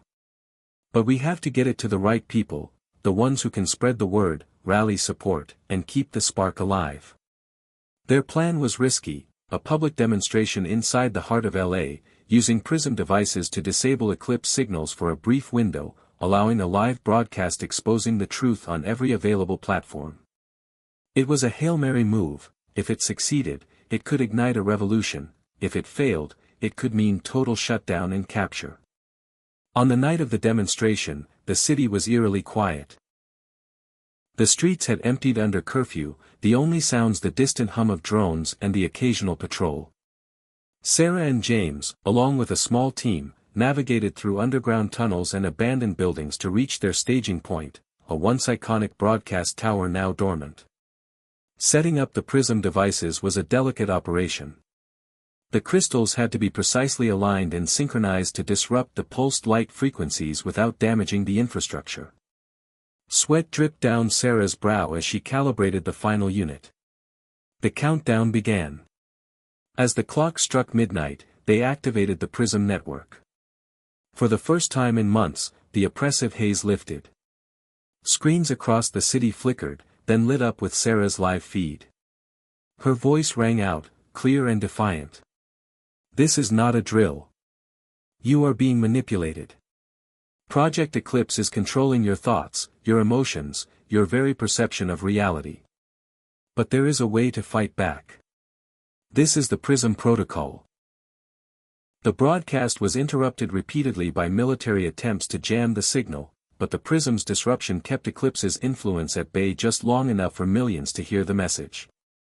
In homes, cafes, and cars, people paused, eyes wide with shock and disbelief. The Resistance's phone lines flooded with new supporters. For a moment, hope surged. But the victory was short-lived. Military forces descended on the tower with brutal efficiency, cutting power and arresting those caught inside. Sarah and James barely escaped through a hidden exit, their hearts pounding as alarms blared behind them. As they disappeared into the labyrinth of the city's underbelly, Sarah knew the fight had only just begun. The shadows were closing in, but so was the light of rebellion. And this time, they weren't alone. The aftermath of the PRISM broadcast left Los Angeles in a state of charged unrest. The city, under the iron grip of military forces, was simmering with unrest and uncertainty. The military's heavy-handed response to the demonstration only deepened the divide between those who supported Project Eclipse and those who demanded freedom from its unseen control. Sarah and James, now more fugitives than activists, moved cautiously through the fractured city. Their network was fractured, too. The resistance had grown too fast, too visible, and infiltration was inevitable. Whispers of betrayal circulated in hushed tones among the underground cells. Maya, the fearless journalist turned ally, warned Sarah during a clandestine meeting in a cramped basement safehouse. "We have to be careful whom we trust," Maya said, voice tense. "There are wolves in sheep's clothing, agents sent to dismantle us from within." Paranoia crept in, gnawing at the edges of the group's resolve. Sarah knew that any mistake could be fatal. The pressure strained their relationships, friendships wavering under the weight of suspicion. James, ever pragmatic, argued for tighter operational security, insisting on compartmentalizing information and limiting contact between cells. Sarah struggled to balance caution with the need for solidarity. "If we isolate ourselves too much, we lose the strength of the movement," she insisted. Yet, even as they debated tactics, new fractures emerged in unexpected places. Inside the military ranks, dissent was growing. Lieutenant Mark Daniels, a young officer disillusioned by the escalating violence and secrecy, began questioning the mission. His conversations with Sarah, brief but meaningful, revealed a man torn between duty and conscience. "I signed up to protect people, not control them," he confessed during a covert meeting. Daniel's willingness to leak information became a fragile lifeline for the resistance. Through him, Sarah and James learned of upcoming operations targeting safehouses and supply lines. But trust was a double-edged sword. Not all within the military shared Daniel's doubts. Colonel Mitchell, a hardliner loyal to the Eclipse initiative, ramped up efforts to root out dissenters and crush the rebellion. His orders were clear: no mercy, no negotiation. The city became a chessboard where every move could mean survival or annihilation. Meanwhile, Elon Musk's voice surfaced again, this time through a series of encrypted transmissions. He revealed deeper layers of Eclipse's origins, including shadowy alliances with tech conglomerates and intelligence agencies that blurred the lines between public and private power. "This is bigger than any one of us," Musk warned. "It's a war for the future of human autonomy." His message galvanized some, but it also frightened many who saw the scope as overwhelming. The resistance faced an uphill battle against an enemy that was part machine, part ideology. Amid the chaos, Sarah found moments of quiet reflection. Memories of her childhood in a small Midwest town surfaced. The simplicity of open skies and honest community contrasted sharply with the fractured world she now inhabited. The emotional toll was immense, but it fueled her determination. She clung to a simple truth: freedom was worth fighting for, even if it meant sacrifice. As the resistance regrouped, new strategies emerged. The focus shifted toward empowering individual cells to operate autonomously, making it harder for the military to dismantle the movement with a single strike. Communication protocols were refined, relying on coded language and decentralized networks. Training sessions prepared volunteers to handle PRISM technology and evade detection. The battle for LA was no longer just physical, it was psychological and technological. Every interaction, every message, was a contest for control over perception itself. In one late-night session, Sarah received an anonymous tip: a high-ranking official within the Eclipse project was willing to defect. The source promised vital intel that could shift the balance of power. The opportunity was too important to ignore, but the risk was staggering. Trust had become a scarce commodity. Sarah, James, and Maya debated the next steps, weighing the potential gain against the threat of betrayal. The decision to meet the informant was unanimous but cautious. In a dimly lit warehouse on the edge of the city, the meeting took place. The figure revealed himself as Dr. Helen Voss, a scientist disillusioned by the ethical breaches she witnessed during Eclipse's development. Her information was explosive. Plans for a new phase of deployment involving neural implants capable of direct mind-to-machine interface, erasing the last vestiges of privacy and free will. The revelation sent a chill through the resistance. The stakes had escalated beyond mere influence, they were facing the obliteration of the human mind itself. Dr. Voss handed over detailed documents and blueprints, urging Sarah to act swiftly. "You don't have much time," she said. "They're already testing the implants in secret facilities." The resistance now faced a critical juncture. Do they expose the implants and risk public panic, or do they devise a countermeasure before mass deployment? The pressure was immense, and internal tensions flared as opinions diverged. Yet through it all, Sarah's resolve remained unshaken. The fight for humanity's soul was a battle she could not abandon. As dawn broke over a city cloaked in shadows, the resistance prepared for the next phase, one that would test their courage, ingenuity, and the very meaning of freedom. The revelation about the neural implant sent shockwaves through the resistance. Sarah stared at the blueprints Dr. Voss had handed over, the intricate circuitry promising a terrifying future, one where minds could be invaded, controlled, and rewritten without consent. The implications were staggering. If Project Eclipse's next phase rolled out as planned, the very essence of free will would be compromised. James ran simulations on their portable terminal, his face illuminated by cascading lines of code. They're testing these implants in covert medical centers, using human subjects under the guise of experimental treatments. We have to expose these facilities, but stealth is critical. Maya tapped into underground contacts, gathering information on rumored locations and personnel involved. The resistance planned simultaneous strikes, data leaks to the public, sabotage of implant production lines, and rescue missions for captive test subjects. The risk was enormous, each operation could trigger brutal crackdowns. Meanwhile, Sarah found herself drawn into a complex web of alliances. Lieutenant Daniels, increasingly disillusioned with the military's oppressive tactics, offered more than intelligence. He proposed direct assistance. "I can get you access to internal communications, schedules, even personnel files," he said quietly during a clandestine rendezvous. Sarah weighed the risk of trusting a military officer but recognized the value of inside help. Their alliance was uneasy but necessary. As plans took shape, Sarah also grappled with the psychological toll of the fight. The knowledge that innocent people were being used as test subjects, subjected to invasive neural experiments, haunted her. Memories of her younger sister's struggles with mental health added a painful personal dimension. "This isn't just a fight for freedom," Sarah confided to James during a rare moment of calm. "It's a fight for humanity itself." The Resistance's first mission targeted a research clinic on the outskirts of the city. Under cover of darkness, a small team equipped with PRISM devices and tactical gear infiltrated the facility. The atmosphere was tense, every step could mean discovery or disaster. Inside, the clinic was sterile and cold, rows of hospital beds occupied by patients hooked up to neural monitors. Whispers of distress echoed down corridors. The team quickly identified subjects undergoing implant testing and initiated rescue protocols. PRISM devices disrupted the implant signals temporarily, giving the captives a brief window of clarity. Sarah moved swiftly, reassuring frightened patients and guiding them to safety.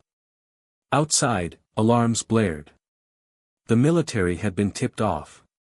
As the team retreated, gunfire erupted. A chaotic firefight ensued in the narrow alleyways. Sarah's heart pounded as she covered James while he evacuated the rescued patients. The escape was harrowing, but the mission succeeded. Dozens of test subjects were freed, and valuable data was secured. The broadcast of the operation, made possible by hacked communication channels, ignited outrage across social media and news platforms. Public opinion began to shift as more citizens confronted the reality of Project Eclipse's invasive control. Yet the military's response was swift and merciless. Curfews tightened, checkpoints multiplied, and raids on suspected resistance hideouts intensified. Trust grew scarce within the movement. A particularly harrowing betrayal shattered their ranks when a cell was ambushed after a leak from within. Lives were lost, and morale took a hit. Sarah found herself wrestling with self-doubt. The stakes felt overwhelming, the enemy vast and implacable. Still, moments of hope emerged.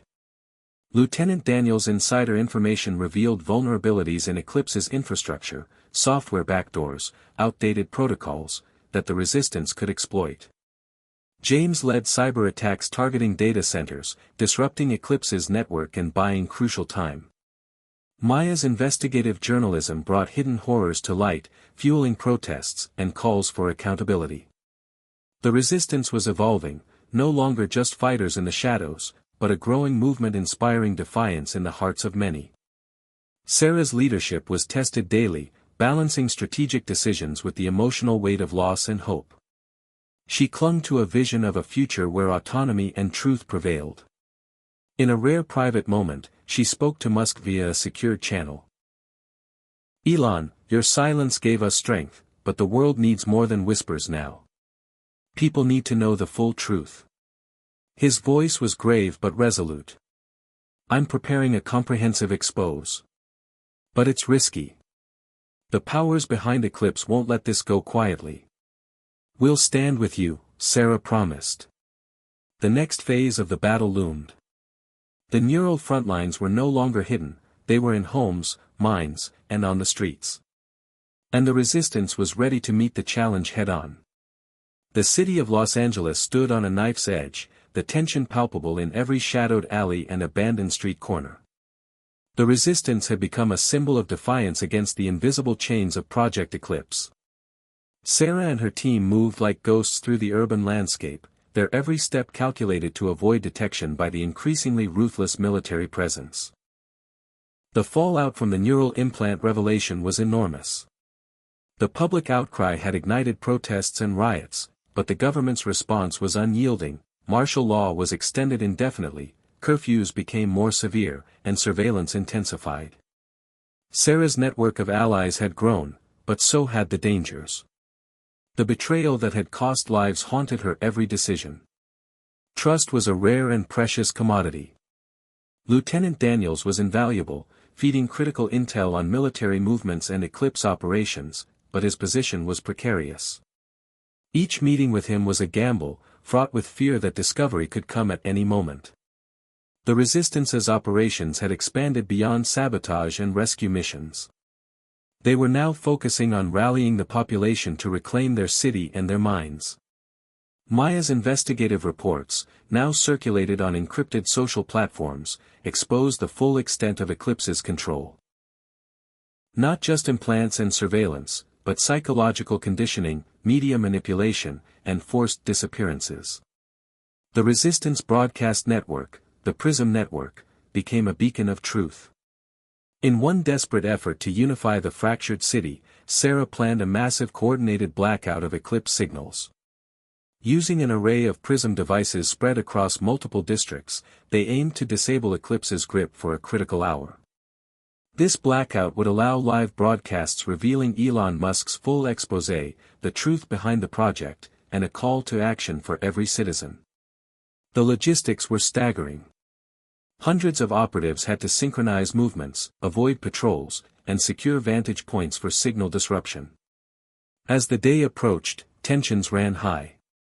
Sarah's leadership was tested as she faced internal dissent. Some members feared the operation was too risky, potentially provoking a devastating crackdown. Others argued that hesitation meant surrender. Sarah reminded them of their purpose: this is our moment. If we don't act now, the future slips further from our grasp. On the eve of the blackout, Sarah met with Daniels one last time. The military's on high alert, he warned. They've deployed new units with enhanced detection tech. If we're caught, it's over. Sarah nodded. We don't have a choice. We fight for those who can't. The blackout night descended with a heavy silence. Operatives took their positions, nerves taut but steady. Sarah activated the central PRISM device, and one by one, nodes across the city came online. Suddenly, the familiar haze of Eclipse's influence lifted. Screens flickered, lights dimmed, and the city seemed to hold its breath. The PRISM network broadcasted Elon Musk's exposé, detailing the sinister origins of Project Eclipse, its architects, and the horrifying plans for total mental domination. Across homes, streets, and hidden rooms, people watched, listened, and awakened. Messages flooded in: hope, outrage, determination. The blackout held just long enough to break Eclipse's psychological grip and ignite a spark of rebellion in the hearts of many. But the military's retaliation was immediate and brutal. As power restored, heavily armed forces stormed the broadcast sites. The firefight was fierce. Resistance members were captured or forced to flee. Sarah barely escaped an ambush, her heart pounding with a mixture of relief and grief. The blackout was both a victory and a devastating loss. Yet it had changed the narrative. The people of Los Angeles no longer saw Eclipse as an abstract threat, they felt its chains and yearned to break free. The resistance was no longer just a shadow network. It was a movement with a pulse and a voice. In the days that followed, protests swelled into riots, the city a cauldron of defiance and desperation. The military struggled to maintain control, stretched thin by widespread unrest and internal dissent. Lieutenant Daniels became a key figure in orchestrating defections within the ranks. Sarah coordinated with Maya to document the growing rebellion, capturing stories of ordinary citizens rising up. In one poignant moment, a group of schoolchildren used makeshift PRISM devices to disrupt Eclipse signals in their classrooms, reclaiming their ability to think freely. The symbolic power of this act reverberated across social media, inspiring others. Amid the chaos, Elon Musk made his most daring move yet, a public live stream from an undisclosed location, directly challenging the Eclipse authorities. His words were sharp and uncompromising: "This is a fight for our humanity. For our right to choose our own minds." The chains of Eclipse are breaking, but only if we stand together. The live stream was cut short by an explosion that shook the city, evidence that the Eclipse powers would stop at nothing. Sarah's resolve hardened. The tipping point had arrived, the battle for Los Angeles and the soul of its people was no longer hidden. It was raw, violent, and inevitable. And she would fight until the last light of freedom flickered out or burned brighter than ever before. In the wake of the blackout and Musk's daring live stream, the resistance felt both empowered and vulnerable. The city was a powder keg, its tensions ignited by truth and the escalating conflict with the military forces loyal to Project Eclipse. Sarah knew the battle was no longer just local, it had attracted attention from powerful entities inside and outside the city. Some offered help, while others brought danger. The Resistance's small safehouse became a hub of activity and cautious hope. Among the new arrivals was Marcus Kane, a former cybersecurity expert from a major tech conglomerate who claimed to have inside knowledge of Eclipse's vulnerabilities. His expertise promised a new edge in their cyber warfare, but Sarah's instincts warned her to tread carefully. Trust was a currency she could not afford to squander. Marcus outlined a plan to exploit Eclipse's back-end infrastructure, targeting the data servers that processed neural implant programming and control signals. If we can take down those servers, even temporarily, it could cripple Eclipse's hold on the city, he explained, eyes sharp and calculating. Meanwhile, Lieutenant Daniels continued his precarious role as a double agent. His intel was invaluable, but each piece of information carried the risk of exposure. Sarah and James devised secure protocols to minimize contact and protect their contact. As they prepared for the upcoming cyber attack, Maya worked tirelessly to document and broadcast the Resistance's activities, ensuring that the public's support grew despite the military's propaganda machine. Yet, the Resistance also faced new threats from within. A faction led by a radical named Victor insisted on escalating violence, advocating for direct assaults on military installations and harsher retaliation. His aggressive stance threatened to fracture the movement's delicate unity. Sarah confronted Victor in a tense meeting. "Violence without purpose will only destroy us from inside," she warned. "We need strategy, not recklessness." Victor sneered, "Sometimes the only language they understand is force. You're too soft." The clash highlighted the internal struggles that paralleled the external war. A battle for the soul of the Resistance itself. The planned cyber attack was set for midnight. Marcus and James coordinated their efforts, infiltrating the digital fortress of Eclipse's servers. Using a combination of Prism technology and cutting-edge hacking tools, they aimed to sever the neural implant's control signals and disable the citywide network. The tension was palpable as screens displayed lines of code racing against the clock. Suddenly, alarms blared, Eclipse's countermeasures detected the breach. The team faced a race against time. With sweat on their brows and hearts pounding, they pushed through layers of security protocols. Finally, a cascading shutdown ripple spread through the servers. Neural implants flickered and failed across Los Angeles. The city was free, at least temporarily. The victory was monumental. For hours, people experienced clarity, the fog of control lifted. Messages of gratitude flooded the Prism network. But Eclipse's response was swift and ruthless. The blackout prompted mass military sweeps, arrests, and curfews. Marcus's true identity was revealed, a corporate spy sent to sabotage the Resistance from within. His betrayal was devastating. He escaped during the chaos, leaving Sarah and the team to pick up the pieces. The blow tested the Resistance's resolve, but it also reinforced the importance of vigilance and unity. As the city burned with conflict, Sarah found solace in small moments, families reunited after being freed from implant influence, communities rallying to protect one another, and the steadfast loyalty of James and Maya. Elon Musk's voice returned, delivering a rallying cry in a secret broadcast. "The fight is far from over. But every spark of freedom grows into a flame. Stand strong.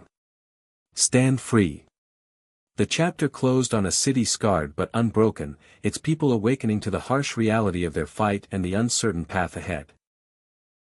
The shock of Marcus Kane's betrayal sent ripples through the resistance, shaking its foundation at a time when unity was most vital.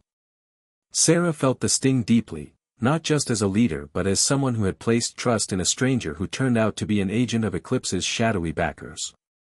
The feeling of betrayal was more than tactical, it was personal.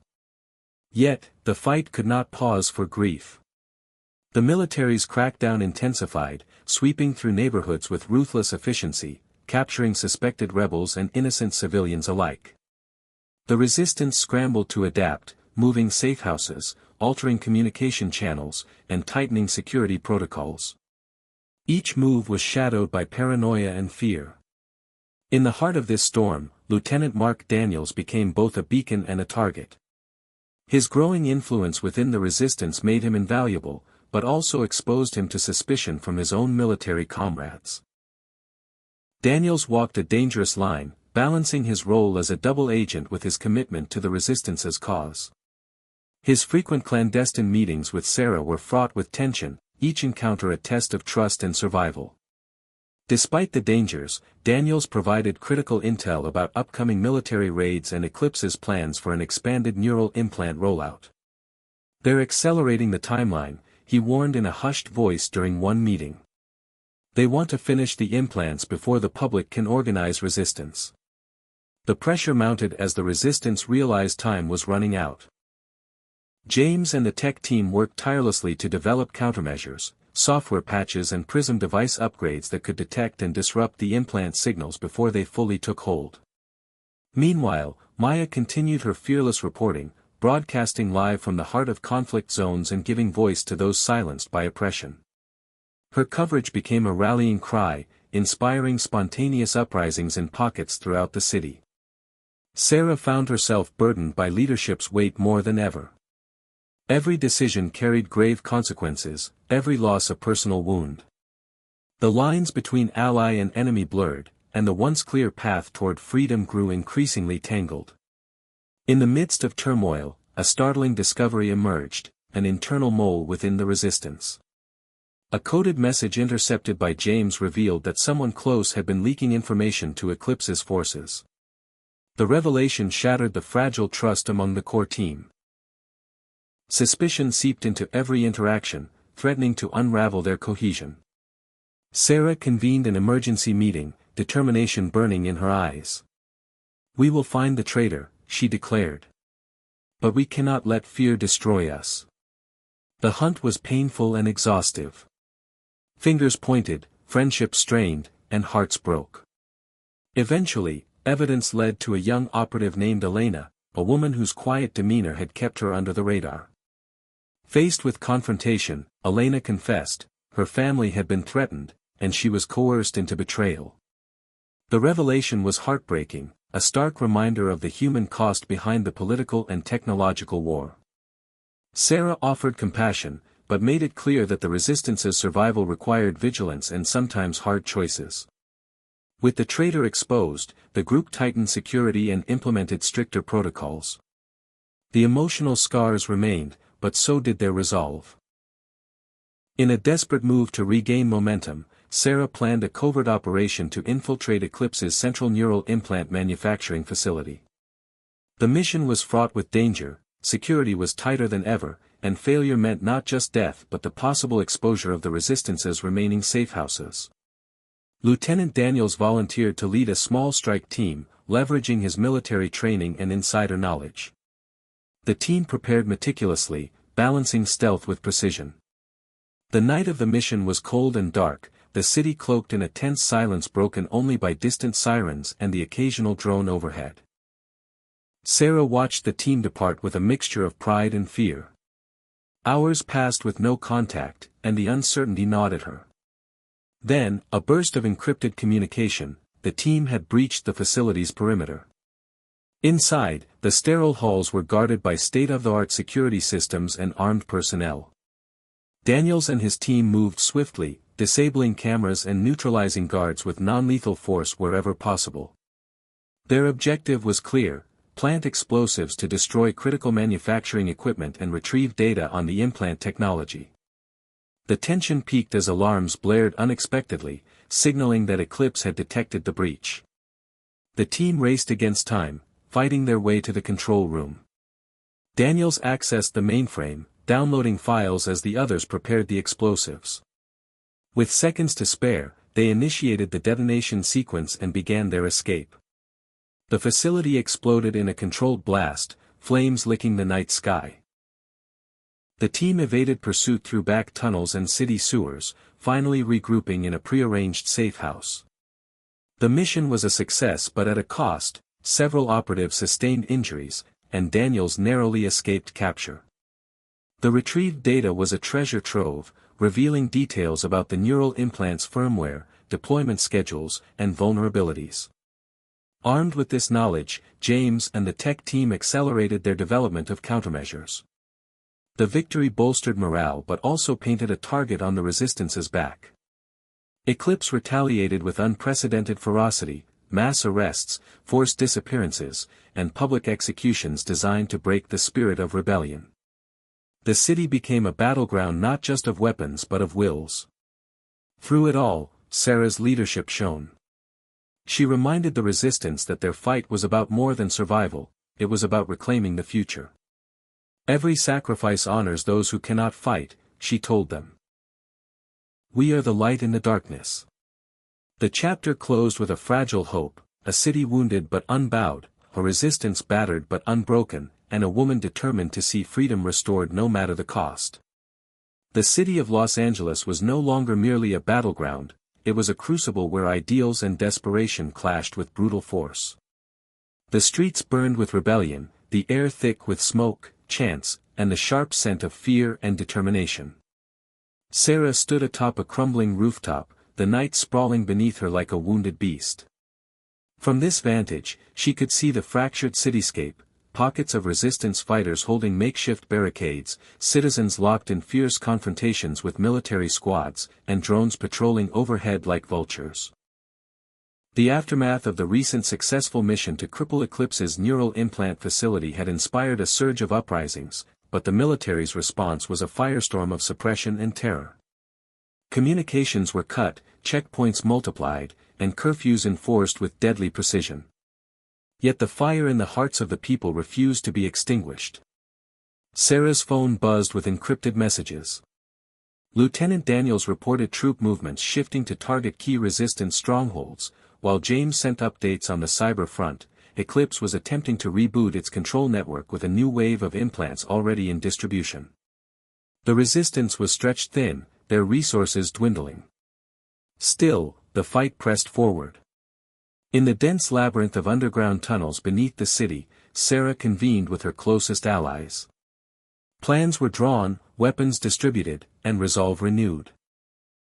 Maya's impassioned voice echoed through the hidden speakers of the Prism network, broadcasting calls for unity and resistance even as the military's propaganda machines blared in counterpoint. "We are not alone," Maya declared in one broadcast.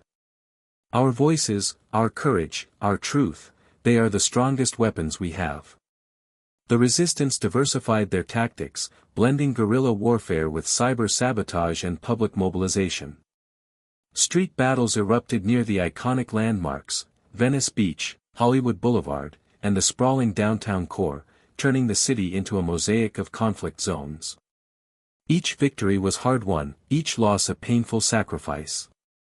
Sarah herself led a daring raid on a heavily guarded supply depot, securing much-needed medical supplies and ammunition.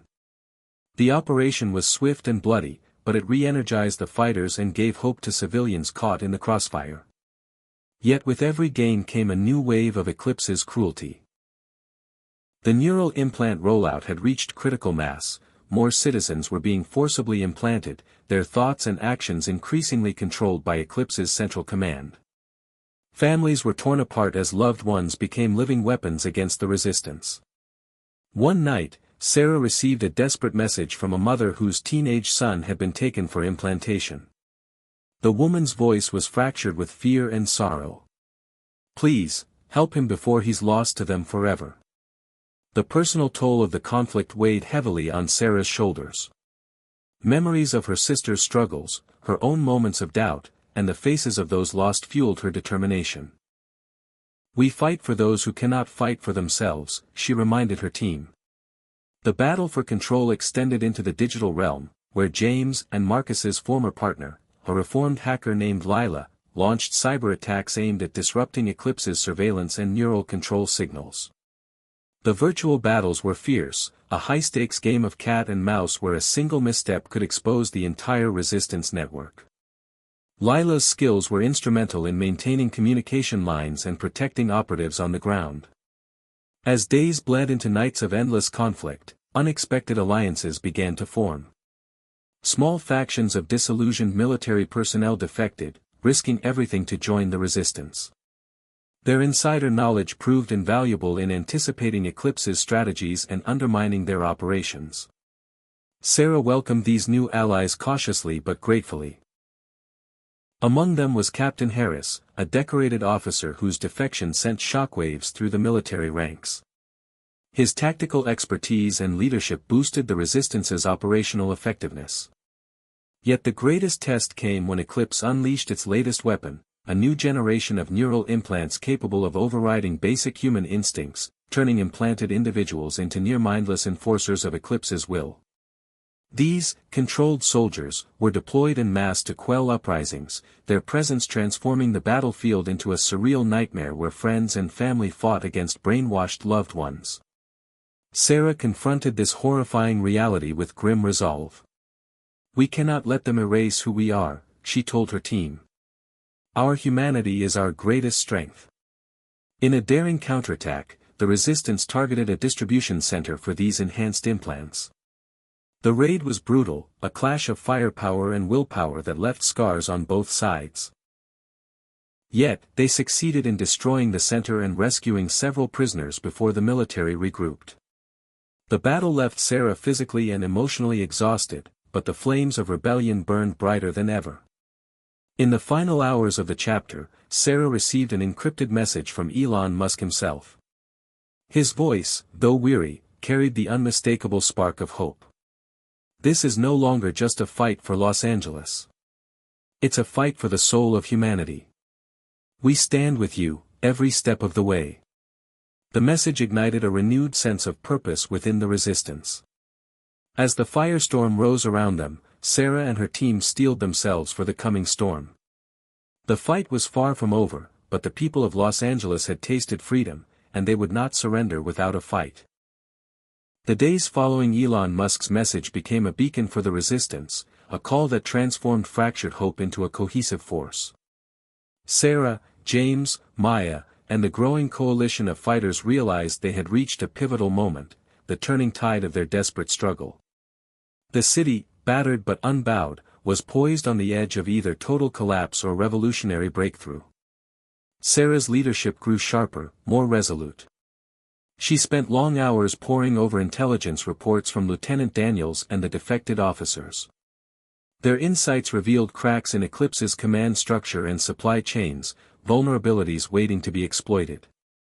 The resistance began a coordinated campaign targeting communication hubs, supply routes, and key personnel. Each strike was a calculated blow to Eclipse's growing desperation. James and Lila's cyber warfare reached new heights, unleashing waves of viruses and exploits that crippled Eclipse's networks and neural implant systems. For the first time, entire neighborhoods experienced hours of freedom from implant control, and the resistance broadcasted this to the world, galvanizing public opinion. On the streets, the resistance's growing numbers and improved tactics began to shift the balance. Small victories in skirmishes emboldened fighters and civilians alike. Maya's reports highlighted stories of everyday heroes, teachers, shopkeepers, and students, joining the fight in their own ways. But Eclipse was not defeated. In retaliation, they deployed the Sentinels, elite soldiers enhanced with the new neural implants and cutting-edge armor.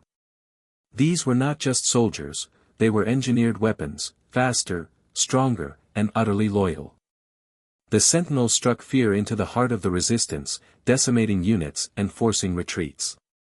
Sarah's team had to adapt quickly, employing guerrilla tactics and hit-and-run strikes to avoid direct confrontations.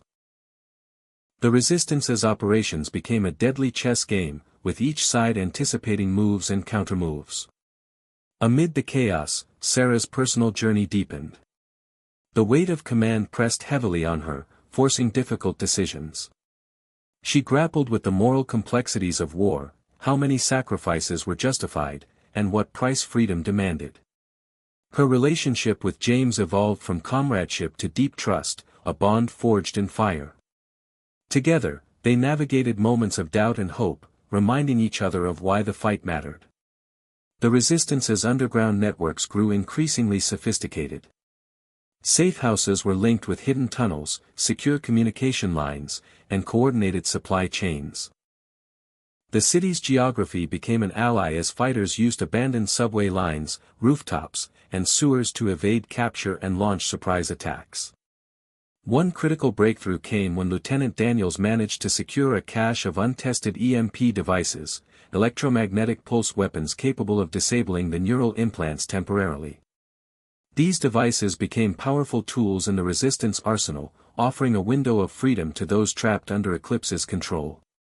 Deploying the EMPs was risky, they could expose the Resistance's locations and provoke brutal crackdowns. Still, with careful planning, several successful missions freed clusters of implanted citizens, swelling the ranks of willing fighters. A key operation was planned to use the EMPs in a coordinated strike against Eclipse's downtown command center, a towering fortress of steel and technology. The mission was daring, involving simultaneous ground assaults and cyber attacks. Sarah took the lead, determined to deliver a decisive blow. The assault began under cover of darkness. Resistance fighters moved through the labyrinthine alleys, disabling security cameras and infiltrating key access points. James and Lila orchestrated a digital siege, bombarding Eclipse's systems with malware and disruptions. As the EMP devices were activated, waves of implanted soldiers faltered, their control signals severed. Chaos erupted within the command center, alarms blaring as Eclipse scrambled to regain control. The Resistance pressed their advantage, storming the building with fierce determination. In the heart of the battle, Sarah confronted the commander of Eclipse's forces, a cold, calculating figure known only as Colonel Black, rumored to be enhanced with experimental neural technology himself. Their confrontation was intense, a clash of wills and ideals as bullets flew and the building shook. Despite Black's enhancements and ruthless tactics, Sarah's determination and the support of her team prevailed. The command center fell, its systems compromised and leadership fractured. The victory was a turning point, shaking Eclipse's grip on the city and inspiring Resistance cells to rise everywhere. Yet, victory came with heavy losses. Many fighters were wounded or killed, and the city's infrastructure lay in ruins. The Resistance mourned but also celebrated, a bittersweet moment of hope amid devastation. In the aftermath, Elon Musk's voice returned, this time in a global broadcast. Today, Los Angeles showed the world that control can be broken. Freedom is not just a dream, it's a right worth fighting for. His words reverberated beyond the city, igniting movements in other regions and inspiring global solidarity. Sarah looked out over the city from her vantage point, feeling the weight of the journey behind and the uncertainty ahead. The battle was far from over, but the tide had turned. The Resistance had become a force not just of survival, but of hope, a spark capable of igniting a revolution. The victory at the downtown command center marked a turning point, but it also unveiled the true cost of rebellion. The streets of Los Angeles were scarred with devastation, the air heavy with loss and resilience. Sarah and her team moved cautiously through the ruins, the faces of fallen comrades lingering in her mind like ghosts. The battle had won them crucial ground, yet the war was far from over. Every inch of reclaimed territory demanded vigilance, every victory invited retaliation.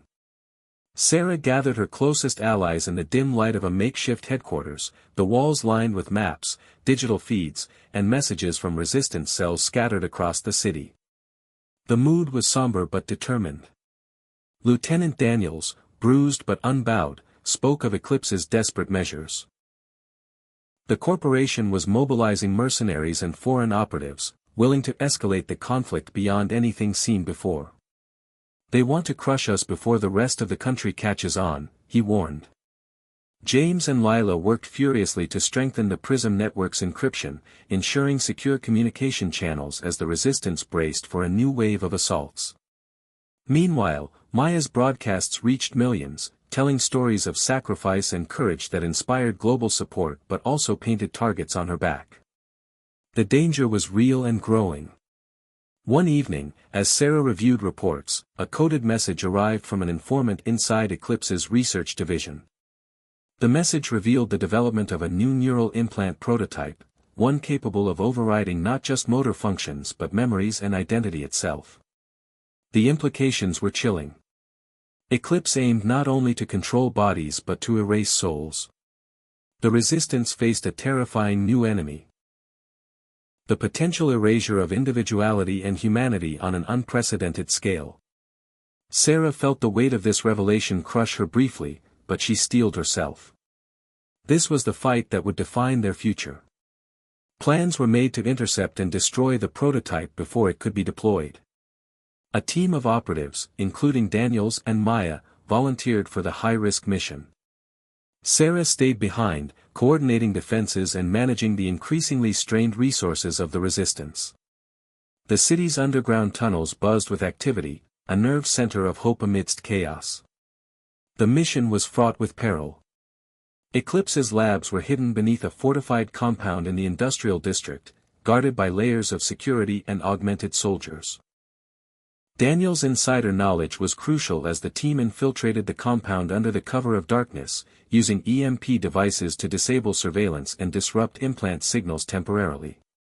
Inside, they discovered horrors that confirmed their worst fears: human test subjects strapped to tables, minds fractured, identities slipping away under the influence of the prototype implants. Maya documented everything, her voice steady as she reported live feeds to the resistance. The team set explosives to destroy the lab and its research data, but an alarm triggered a violent response. A brutal firefight erupted, forcing the operatives into a desperate retreat. Daniels was wounded, his injuries severe, but the team managed to escape with vital evidence that could expose Eclipse's plans to the world. Back at headquarters, Daniel's condition worsened, and Sarah found herself torn between the mission and the human cost of their fight. The resistance had pushed too far into the shadows, and the price was mounting. In the following days, the city saw increased crackdowns. Eclipse unleashed a wave of propaganda aimed at discrediting the resistance, branding them as terrorists and anarchists. Sarah countered with unyielding truth, broadcasting the evidence gathered from the lab and sharing stories of those saved from implantation horrors. The global community began to take notice, and international pressure on Eclipse mounted. Despite the external support, the emotional toll weighed heavily on the resistance.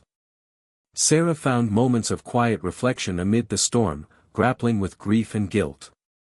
She visited the grave of her sister, whose memory fueled her resolve. "This is for you," she whispered. "For all of us." Her leadership deepened with empathy and strength, embodying the sacrifice required for freedom. In a pivotal moment, Elon Musk returned with a surprise. He had mobilized resources to provide the resistance with advanced technology, including drone support and enhanced communication tools, tipping the scales in their favor. The alliance between tech and humanity gave the resistance renewed hope. Yet Sarah understood that technology alone could not win this war. It was the courage of individuals, the bonds forged in hardship, and the unwavering spirit to reclaim their lives that would ultimately prevail. As Chapter 18 closed, the city held its breath, caught between the echoes of sacrifice and the dawn of a hard-fought freedom. The resistance stood ready, a symbol of humanity's resilience in the face of control, oppression, and the loss of identity. The fight was no longer just for Los Angeles, it was for the soul of humanity itself. The city of Los Angeles, once a sprawling metropolis of lights and dreams, had become a fortress of resistance and ruin. The scars of battle etched every street and alley, yet the spirit of its people burned brighter than ever. Sarah stood on a shattered rooftop overlooking the city's core, where Eclipse's remaining forces had consolidated into a last stronghold. The time had come for the final siege, a decisive battle that would determine the fate of the city and, perhaps, the future of freedom itself. Months of relentless fighting had brought both victory and loss, and the resistance had grown from a scattered band into a coordinated army. The alliance with Elon Musk had brought advanced technology, drones patrolling the skies, encrypted networks shielding communication, and cutting-edge weaponry to even the odds. Yet Eclipse was desperate and ruthless, flooding the stronghold with sentinels and mercenaries, fortified with neural enhancements that pushed human limits. The resistance prepared meticulously. Sarah's strategy combined the new technology with the hardened resolve of her fighters. They would attack on multiple fronts: cyber assaults to disrupt command and control, drone strikes to weaken defenses, and ground forces to storm key positions. Each step was dangerous, each mistake potentially catastrophic. As dawn broke, the city held its breath. The first wave was a cyber offensive led by James and Lila, who launched relentless attacks against Eclipse's remaining network nodes. The digital battlefield was as fierce as the physical, with Eclipse deploying countermeasures and AI defenses designed to crush the Resistance's efforts. The Prism network became a lifeline, connecting Resistance cells and civilians alike, enabling coordinated strikes and rapid information flow. Meanwhile, drone swarms under Sarah's command swept the skies, targeting enemy fortifications and supply lines. Their precision strikes created openings for the ground forces.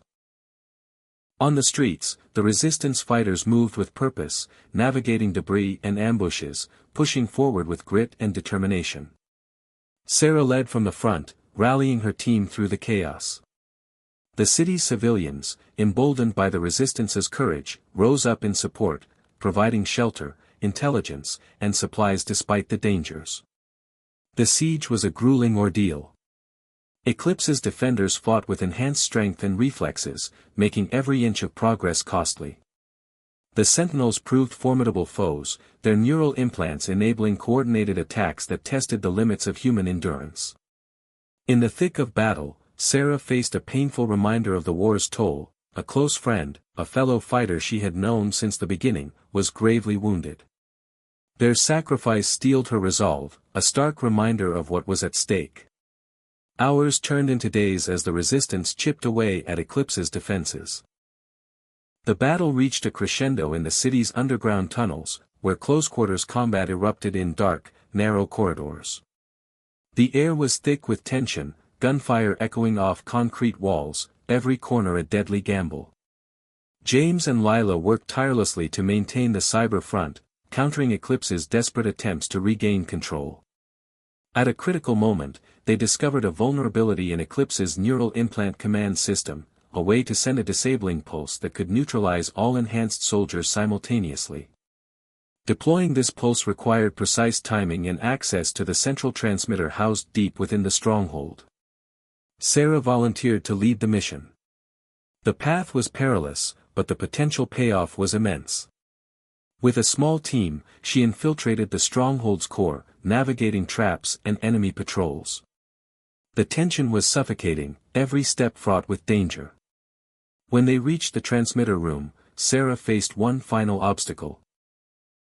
A heavily guarded chamber with the last line of defense, Colonel Black, the merciless commander who had haunted her throughout the conflict. Their confrontation was fierce, a battle of strength, will, and the unyielding desire for freedom. Sarah's determination and the hope of the people she fought for gave her the edge. She disabled Black and activated the disabling pulse. Across the battlefield, sentinels froze, their neural implants momentarily disabled. The Resistance surged forward, overwhelming Eclipse's forces and seizing control. As the dust settled, the city erupted in cautious celebration. The final siege had ended with a victory that was hard-won and deeply felt. Yet Sarah knew this was not the end, but the beginning of rebuilding, healing the wounds of a city that had fought not just for survival, but for the right to choose its own destiny. Elon Musk's message echoed once more through the liberated airwaves. Today, Los Angeles stands as a testament to what courage, unity, and resilience can achieve. The fight for freedom never ends, but together, we will prevail. As Sarah looked out over the dawnlit city, she felt a profound mix of exhaustion and hope. The war had changed them all, but it had also forged a future worth fighting for. The people of Los Angeles had reclaimed their city and their souls, ready to face whatever challenges lay ahead with strength and solidarity. The sun rose over a city forever changed. Los Angeles, battered but unbroken, stood at the threshold of a new beginning. The final siege had ended, Eclipse's grip shattered, but the path ahead was fraught with the complexities of healing and rebuilding. Sarah walked through the streets she had fought to liberate, the faces of survivors etched with exhaustion, relief, and cautious hope. The ruins told stories of sacrifice and resilience, a mosaic of loss and triumph. The city's infrastructure was in shambles, communications and power grids damaged beyond repair in many areas. Yet the spirit of the people had never been stronger. Rebuilding efforts began immediately, led by a coalition of resistance leaders, civic groups, and newly arrived humanitarian aid. Elon Musk's support had evolved beyond weapons and technology. He pledged resources for reconstruction, education, and mental health services. Sarah found herself thrust into a new role, not just as a warrior, but as a leader tasked with uniting a fractured community. The challenges were immense. Trust had to be rebuilt, wounds tended, and hope restored amid the shadows of trauma. Former Eclipse collaborators faced justice, some seeking redemption, others denial. The city wrestled with questions of accountability, forgiveness, and the fragile balance between security and liberty. Sarah spent long nights in council meetings, advocating for transparency and fairness. She met with survivors, listening to their stories, their fears, and their dreams. Each encounter deepened her understanding of what freedom truly meant, not just the absence of control, but the presence of dignity and choice. James and Lila worked tirelessly to restore and improve the PRISM network, transforming it into a tool for education, civic engagement, and healing rather than warfare. The digital divide began to close as access expanded to marginalized communities, empowering citizens with information and connection. Maya's broadcasts shifted from war reports to stories of recovery and resilience, highlighting grassroots initiatives and inspiring unity. The emotional scars of the conflict were perhaps the most difficult to address. PTSD, grief, and survivors' guilt weighed heavily on many. Mental health professionals joined the effort, bringing trauma-informed care and community support programs. Sarah herself faced moments of doubt and loneliness, haunted by memories of those lost. But in these struggles, she found strength, a reminder that healing was a journey, not a destination. The city's youth, once caught in the crossfire, emerged as vital agents of change. Education programs focused on civic responsibility, critical thinking, and creativity. Art and music flourished as expressions of hope and resistance. The new generation carried the lessons of the past, determined to build a future free from the shadows of control. International observers noted Los Angeles as a symbol of resilience and the power of collective action. Governments, activists, and ordinary citizens looked to the city as a beacon of what could be achieved when humanity united against oppression. Yet, Sarah knew complacency was a danger. The wounds of control ran deep, and vigilance was necessary to safeguard the hard-won freedoms. She spoke openly about the importance of remembering history without being trapped by it, of learning from pain without losing sight of hope. In a final address to the city, broadcast on every channel and streamed worldwide, Sarah stood before a crowd gathered in what was once Eclipse Plaza. Her voice carried the weight of experience and the light of resolve. We have faced darkness together. We have lost much, but we have gained something precious, the right to decide our own fate. Our fight was not just against machines or control, but for the very essence of what makes us human, our choices, our love, our courage. Let us carry these lessons forward, not as burdens, but as beacons. Life is full of surprises, but love will always lead the way. As the crowd erupted in cheers, Sarah felt a surge of peace. The journey had transformed her, from a reluctant fighter into a leader who understood that true strength lay in compassion and connection. The city breathed with renewed life, its people ready to face the future together. The story of Los Angeles was no longer one of destruction and control, but of freedom and rebirth. The war was over, but the story had only just begun. Hit subscribe and leave a comment with where you're watching from. This story might just spark a new beginning. What's one thing that always pushes you forward, even when things get tough?